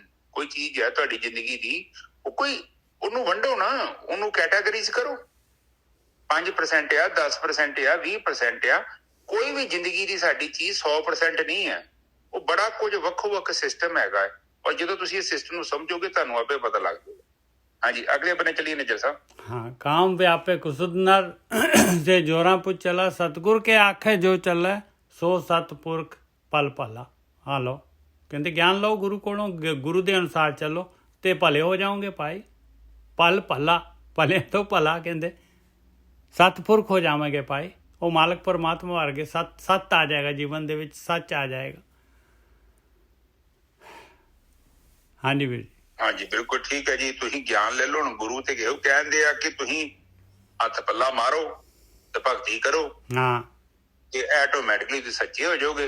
ਔਗਣ ਤੁਹਾਡੇ ਅੰਦਰੋਂ ਜਿਹੜੇ ਖਤਮ ਹੋ ਜਾਣੇ, ਜਿਹੜੇ ਚੂਹੇ ਬਾਹਰ ਆ ਜਾਣੇ ਜਦੋਂ ਦਵਾਈ ਪਾਈ। ਬਿਲਕੁਲ। ਪਰ ਚੂਹੇ ਨੂੰ ਕੀ ਲੋੜ, ਕਹਿਣ ਦੀ ਲੋੜ ਥੋੜੀ ਹੈ। ਚੂਹੇ ਤੁਸੀਂ ਖੇਤਾਂ 'ਚ ਲੱਭਣੇ ਥੋੜੀ ਆ। ਤੁਸੀਂ ਤਾਂ ਬਸ 2-4 ਪੁੜੀਆਂ ਰੱਖੀਆਂ, ਚੂਹੇ ਆਪਣੇ ਆਪ ਹੀ ਬਾਹਰ ਭੱਜਣੇ। ਇਸੇ ਤਰ੍ਹਾਂ ਭਗਤੀ ਹੈ, ਭਗਤੀ ਕਰੋ ਤੇ ਉਹ ਕਹਿੰਦੇ ਤੁਹਾਡੇ ਔਗਣ ਤੁਹਾਡੇ ਬਾਹਰ ਆ ਜਾਣਗੇ। ਇਹੋ ਹੀ ਭਲਾ ਵਾ। ਔਰ ਇਹ ਜਿਹੜਾ ਗਿਆਨ ਹੈ ਇਹ ਸਾਨੂੰ ਬ੍ਰਹਮ ਗਿਆਨੀਆਂ ਤੋਂ ਮਿਲਣਾ, ਆਪਾਂ ਪੜ੍ਹ ਰਹੇ ਹਾਂ। ਹਾਂਜੀ ਨਿਜਰ ਸਾਹਿਬ, ਅੱਗੇ ਚੱਲੀਏ। जोरा पुरख सब आप उपायन, ਇਹ ਗੇਮ ਮਾਲਕ ਪਰਮਾਤਮਾ ਦੀ ਹੈ ਭਾਈ। ਦੇਖੋ ਕਾਮ ਵੀ ਮਾਲਕ ਨੇ ਪੈਦਾ ਕੀਤਾ, ਕ੍ਰੋਧ, ਲੋਭ, ਮੋਹ, ਹੰਕਾਰ, ਔਰਤ, ਆਦਮੀ ਜਿਹੜੇ ਹੈਗੇ, ਸਾਰਾ ਜਿਹੜਾ ਹੈਗਾ ਮਾਲਕ ਪਰਮਾਤਮਾ ਨੇ ਬਣਾਇਆ ਭਾਈ। ਜੋਰਾਂ ਪੁਰਖ ਸਭ ਆਪ ਉਪਾਇਨ, ਹਰ ਖੇਲ ਸਭ ਖਿਲਾ। ਇਹ ਮਾਲਕ ਪਰਮਾਤਮਾ ਨੇ ਆਪਣਾ ਉਹਦਾ ਖੇਲ ਚੱਲ ਰਿਹਾ ਹੈ ਭਾਈ, ਔਰ ਇਹੀ ਗੇਮ ਉਹ ਦੇਖ ਰਿਹਾ ਹੈ। ਸਭ ਤੇਰੀ ਬਣਤ ਬਣਾਵਣੀ, ਨਾਨਕ ਪਲ ਪੱਲਾ। ਇਹ ਸਾਰੀ ਦੀ ਸਾਰੀ ਗੇਮ ਜਿਹੜੀ ਬਣਤਰ ਜਿਹੜੀ ਜੋ ਸ੍ਰਿਸ਼ਟੀ ਹੈ ਉਹ ਤੇਰੀ ਬਣਾਈ ਹੋਈ ਹੈ ਮਾਲਕਾ, ਸਾਰੀ ਭਲੀ ਹੈਗੀ, ਤੇਰੀ ਖੇਡ ਭਲੀ ਹੈਗੀ। ਹਾਂਜੀ ਵੀਰ ਜੀ, ਬਿਲਕੁਲ ਠੀਕ ਹੈ ਜੀ। ਭਾਵੇਂ ਬਣਾਇਆ ਪਰਮਾਤਮਾ ਨੇ ਹੈ, ਪਰ ਇਹਦੇ ਬਾਵਜੂਦ ਵੀ ਜਿਹੜੇ ਕਰਮ ਕਰਦੇ ਆ, ਜੋ ਵੀ ਆਪਾਂ ਕਰਦੇ ਫਿਰਦੇ ਉਹਦੇ ਲਈ ਖੁਦ ਜ਼ਿੰਮੇਵਾਰ ਆ। ਬਿਲਕੁਲ ਜ਼ਿੰਮੇਵਾਰ ਹੈਗੇ, ਬਿਲਕੁਲ ਜ਼ਿੰਮੇਵਾਰ ਹੈਗੇ। ਪਰਮਾਤਮਾ ਬਿਲਕੁਲ ਜ਼ਿੰਮੇਵਾਰ ਨਹੀਂ। ਜੋ ਤੁਸੀਂ ਸੱਜਾ ਪੈਰ ਚੁੱਕੋ, ਤੁਸੀਂ ਖੱਬਾ ਚੁੱਕੋ, ਇਹ ਤੁਹਾਡੀ ਮਰਜ਼ੀ ਆ। ਪਰਮਾਤਮਾ ਦਾ ਕੋਈ ਲੈਣਾ ਦੇਣਾ ਨਹੀਂ ਇਹਦੇ ਵਿੱਚ। ਉਹ ਵੱਖਰੀ ਗੱਲ ਹੈ, ਕਈ ਲੋਕ ਐਵੇਂ ਪਰਮਾਤਮਾ ਦੇ ਸਿਰ ਤੇ ਮੜ ਦਿੰਦੇ ਆ। ਪਰਮਾਤਮਾ ਦਾ ਕੋਈ ਕਨੈਕਸ਼ਨ ਨਹੀਂ। ਉਹਨੇ ਤੇ ਇੱਕ ਨਿਯਮ ਬਣਾਇਆ, ਧਰਤੀ ਕਿੱਦਾਂ ਘੁੰਮਣੀ ਹੈ, ਸੂਰਜ ਕਿੱਦਾਂ ਘੁੰਮਣਾ ਹੈ, ਕਿੰਨੀ ਸਪੀਡ ਤੇ ਘੁੰਮਣਾ ਹੈ, ਉਹ ਸਭ ਕੁਝ ਬਣਾ ਕੇ ਛੱਡਤਾ ਹੈ। ਉਸ ਤੋਂ ਬਾਅਦ ਗੱਡੀ ਤੁਸੀਂ ਖੁਦ ਚਲਾ ਰਹੇ ਜੋ। ਬਿਲਕੁਲ ਖੁਦ ਚਲਾ ਰਹੇ ਹਾਂ। ਔਰ ਜਿਹੜਾ ਹੈਗਾ ਆਪਾਂ ਨੂੰ ਜਿਹੜਾ ਹੈਗਾ ਬ੍ਰਹਮ ਗਿਆਨ ਵੀ ਮਿਲਣਾ ਹੈ ਰਸਤੇ ਦੇ ਵਿੱਚ, ਜੀਵਨ ਦੇ ਵਿੱਚ। ਆਪਾਂ ਨੂੰ ਜਿਹੜਾ ਹੈ ਮਾਇਆ ਤਾਂ ਹੈ ਹੀ ਆਲਰੇਡੀ ਜਿਹੜੀ ਹੈਗੀ ਆ। ਉਹ ਤੇ ਨਿੱਜਾ ਸਾਹਿਬ ਉਹ ਤੇ ਤੁਹਾਡੇ ਬੂਹੇ ਗੜੀ ਬੈਠੀ ਹੈ, ਤੁਹਾਨੂੰ ਬਾਹਰ ਜਾਣ ਦੀ ਵੀ ਲੋੜ ਨਹੀਂ। ਹਾਂਜੀ ਨਿੱਜਾ ਸਾਹਿਬ, ਅੱਗੇ ਚੱਲੀਏ। ਪੌੜੀ ਆ ਗਈ ਅੱਗੇ।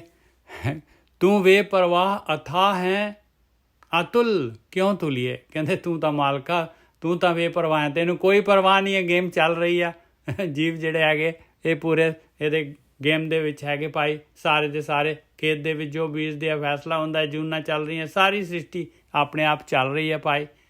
ਤੈਨੂੰ ਕੋਈ ਪਰਵਾਹ ਨਹੀਂ ਹੈਗੀ। ਤੂੰ ਅਥਾਹ ਹੈਗਾ, ਤੇਰਾ ਥਾਹ ਵੀ ਨਹੀਂ ਪਾਇਆ ਜਾ ਸਕਦਾ। ਅਤੁਲ ਹੈਗਾ, ਤੋਲਿਆ ਵੀ ਨਹੀਂ ਜਾ ਸਕਦਾ। ਕਿਉਂ ਤੋਲੀਏ, ਕਿਸ ਤਰ੍ਹਾਂ ਤੋਲੀਏ ਤੈਨੂੰ। ਕਹਿੰਦੇ ਕਿਸ ਤਰੀਕੇ ਦੇ ਨਾਲ ਜਿਹੜਾ ਹੈਗਾ ਇਹ ਗੇਮ ਦੇ ਵਿੱਚੋਂ ਅਸੀਂ ਜਿਹੜੇ ਹੈਗੇ ਆ ਨਿਕਲੀਏ। ਮਾਲਕ ਤੈਨੂੰ ਤਾਂ ਕੋਈ ਪਰਵਾਹ ਹੀ ਨਹੀਂ ਹੈਗੀ ਆ, ਨਾ ਤੂੰ ਇਸ ਕਾਲਕ ਦੇ ਵਿੱਚ ਹੈਗਾ ਆ। ਤੂੰ ਤਾਂ ਬਹੁਤ ਵੱਡਾ ਹੈ ਔਰ ਹਰ ਚੀਜ਼ ਤੈਨੂੰ ਪਤਾ ਹੈ ਸਾਰਾ, ਤੇ ਅਸੀਂ ਤਾਂ ਫਸੇ ਪਏ ਹਾਂ। ਅਸੀਂ ਕਿਵੇਂ ਨਿਕਲੀਏ ਫਿਰ। ਸੇ ਵਡ ਭਾਗੀ ਜੇ ਤੁਧ ਧਿਆਨ ਦੇ, ਜਿਨ ਸਤਿਗੁਰ ਮਿਲੀਏ। ਲਓ ਉਸੇ ਵੇਲੇ ਗਿਆਨ ਦੇ ਦਿੱਤਾ।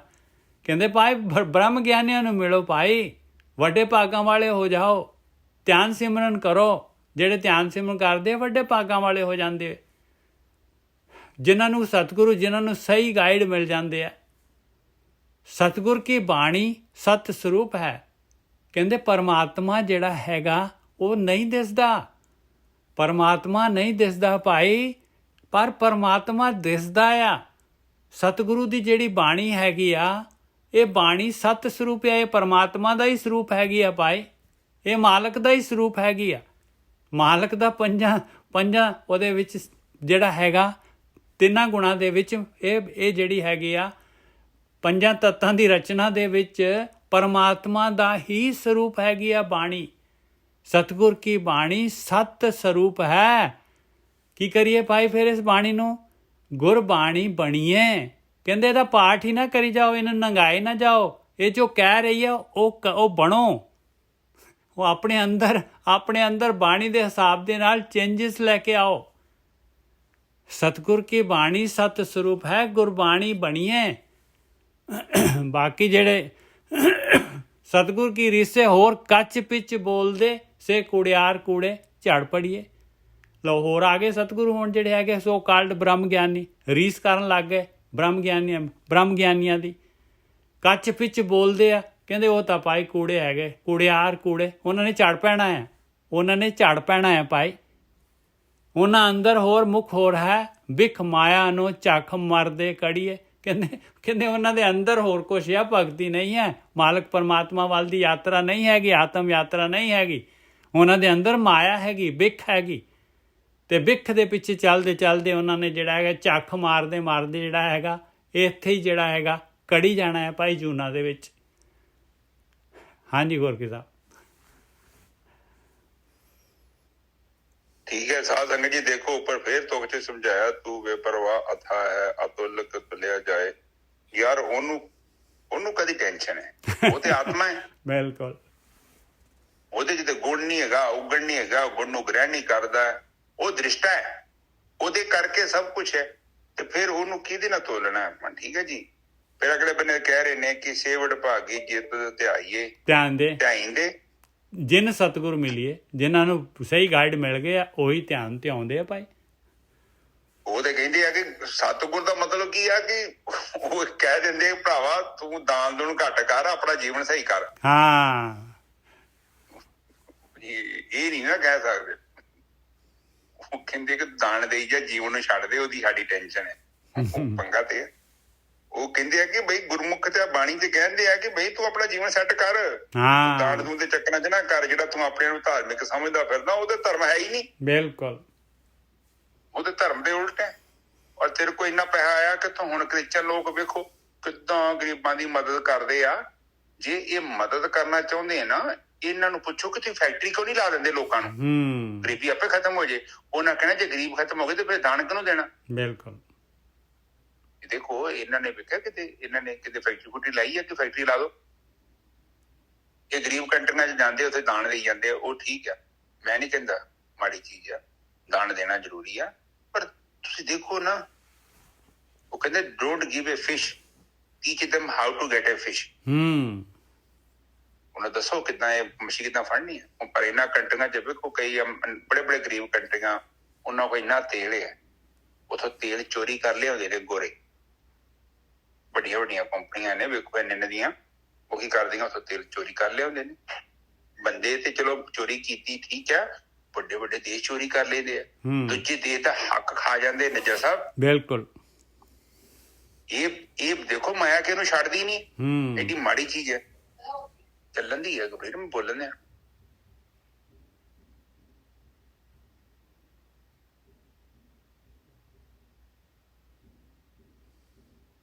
ਹਾਂਜੀ, ਦੇਖੇ ਇੱਥੇ ਅਗਲੀ ਤੁਕ ਬੋਲੋ ਨਜਰ ਸਾਹਿਬ। ਸਤਿਗੁਰ ਕੀ ਬਾਣੀ ਸਤ ਸਰੂਪ ਹੈ। ਕਹਿੰਦੇ ਸਤਿਗੁਰੂ ਦੀ ਬਾਣੀ ਜਿਹੜੀ ਹੈਗੀ ਆ ਭਾਈ, ਇਹ ਗੁਰਬਾਣੀ ਜਿਹੜੀ ਹੈਗੀ ਪਰਮਾਤਮਾ ਦਾ ਸਰੂਪ ਆ, ਸਤ ਦਾ ਸਰੂਪ ਹੈਗਾ। ਉਹ ਮਾਲਕ ਪਰਮਾਤਮਾ ਦਾ ਸਰੂਪ ਹੈ ਗੁਰਬਾਣੀ, ਸਤ ਸਰੂਪ ਹੈ। ਗੁਰਬਾਣੀ ਬਣੀਏ, ਕਹਿੰਦੇ ਇਹਦੇ ਅਨੁਸਾਰ ਬਣ ਜਾਓ ਭਾਈ। ਜੋ ਇਹ ਕਹਿ ਰਹੀ ਹੈ ਉਹ ਕੰਮ ਕਰੋ, ਜੋ ਗੁਰਬਾਣੀ ਬਣ ਜਾਓ। ਬਸ ਜੋ ਗੁਰਬਾਣੀ ਦੇ ਵਿੱਚ ਦੱਸਿਆ ਜਾ ਰਿਹਾ ਉਹਨੂੰ ਗ੍ਰਹਿਣ ਕਰ ਲਓ। ਸਤਿਗੁਰ ਕੀ ਰੀਸੇ ਹੋਰ ਕੱਚ ਪਿੱਛ ਬੋਲਦੇ, ਸੇ ਕੁੜਿਆਰ ਕੁੜੇ ਝੜ ਪੜੀਏ। ਉਹਨਾਂ ਨੇ ਤਾਂ ਝੜ ਪੈਣਾ ਭਾਈ, ਜਿਹੜੇ ਆਪਣੇ ਆਪ ਸੋ ਕਾਲਡ ਸਤਿਗੁਰੂ ਬਣੇ ਹੋਏ ਆ। ਉਹਨਾਂ ਅੰਦਰ ਹੋਰ ਮੁੱਖ ਹੋਰ ਹੈ, ਬਿਖ ਮਾਇਆ ਨੂੰ ਝੱਖ ਮਰਦੇ ਕੜੀਏ।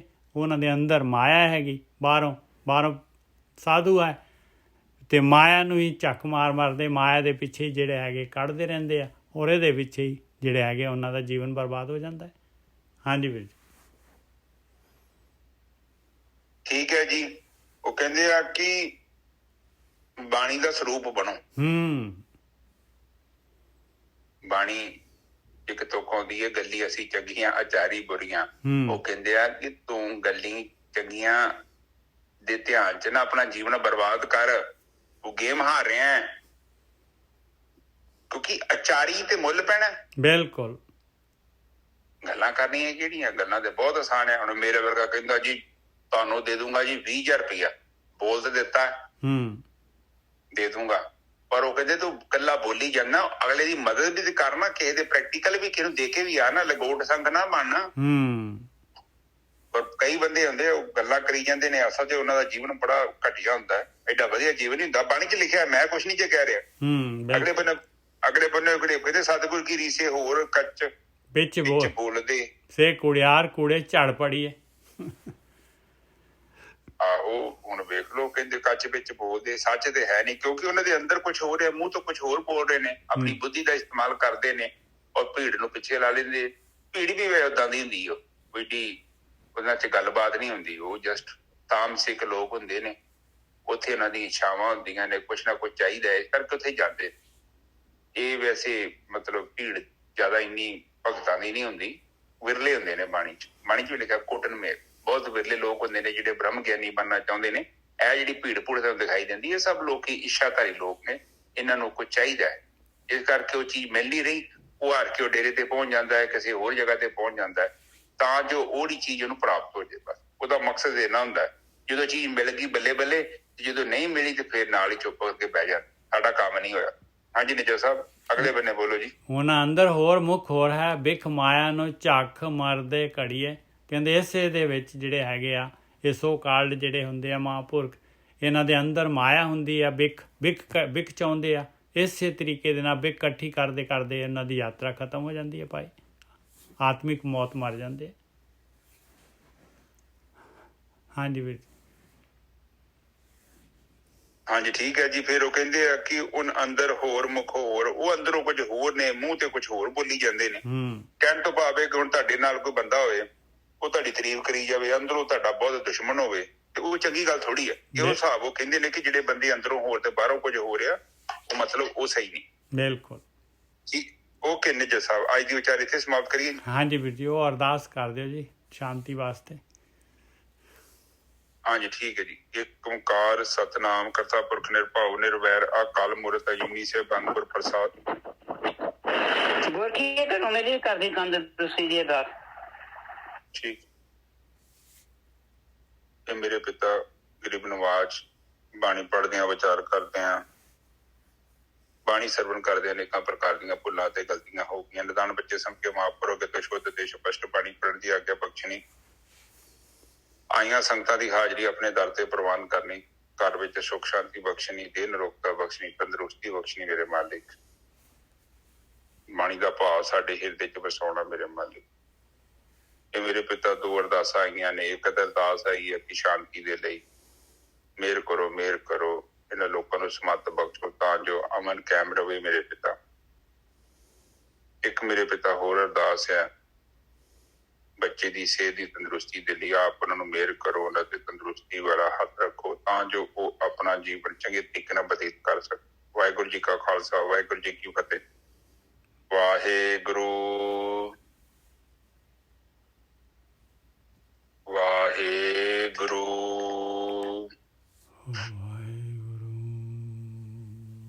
ਵਾਹਿਗੁਰੂ ਵਾਹਿਗੁਰੂ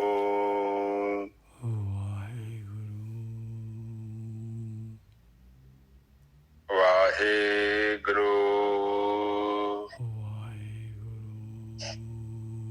ਵਾਹਿਗੁਰੂ ਵਾਹਿਗੁਰੂ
ਵਾਹਿਗੁਰੂ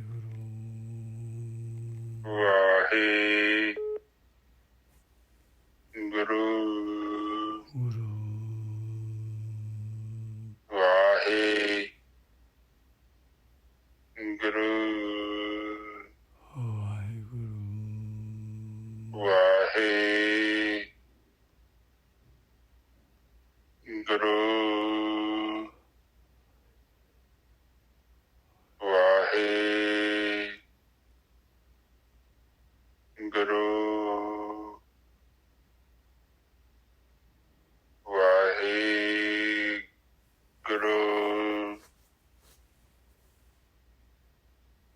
ਵਾਹਿਗੁਰੂ ਸਾਧ ਸੰਗਤ ਤੁਸੀਂ ਚੁੱਪ ਹੋ ਜਾਓ। ਵਾਹਿਗੁਰੂ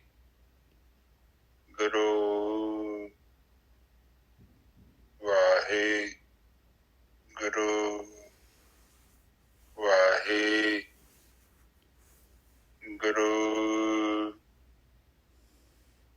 ਵਾਹਿਗੁਰੂ ਵਾਹਿਗੁਰੂ ਵਾਹਿਗੁਰੂ ਵਾਹਿਗੁਰੂ ਖਾਲਸਾ ਵਾਹਿਗੁਰੂ ਜੀ ਕੀ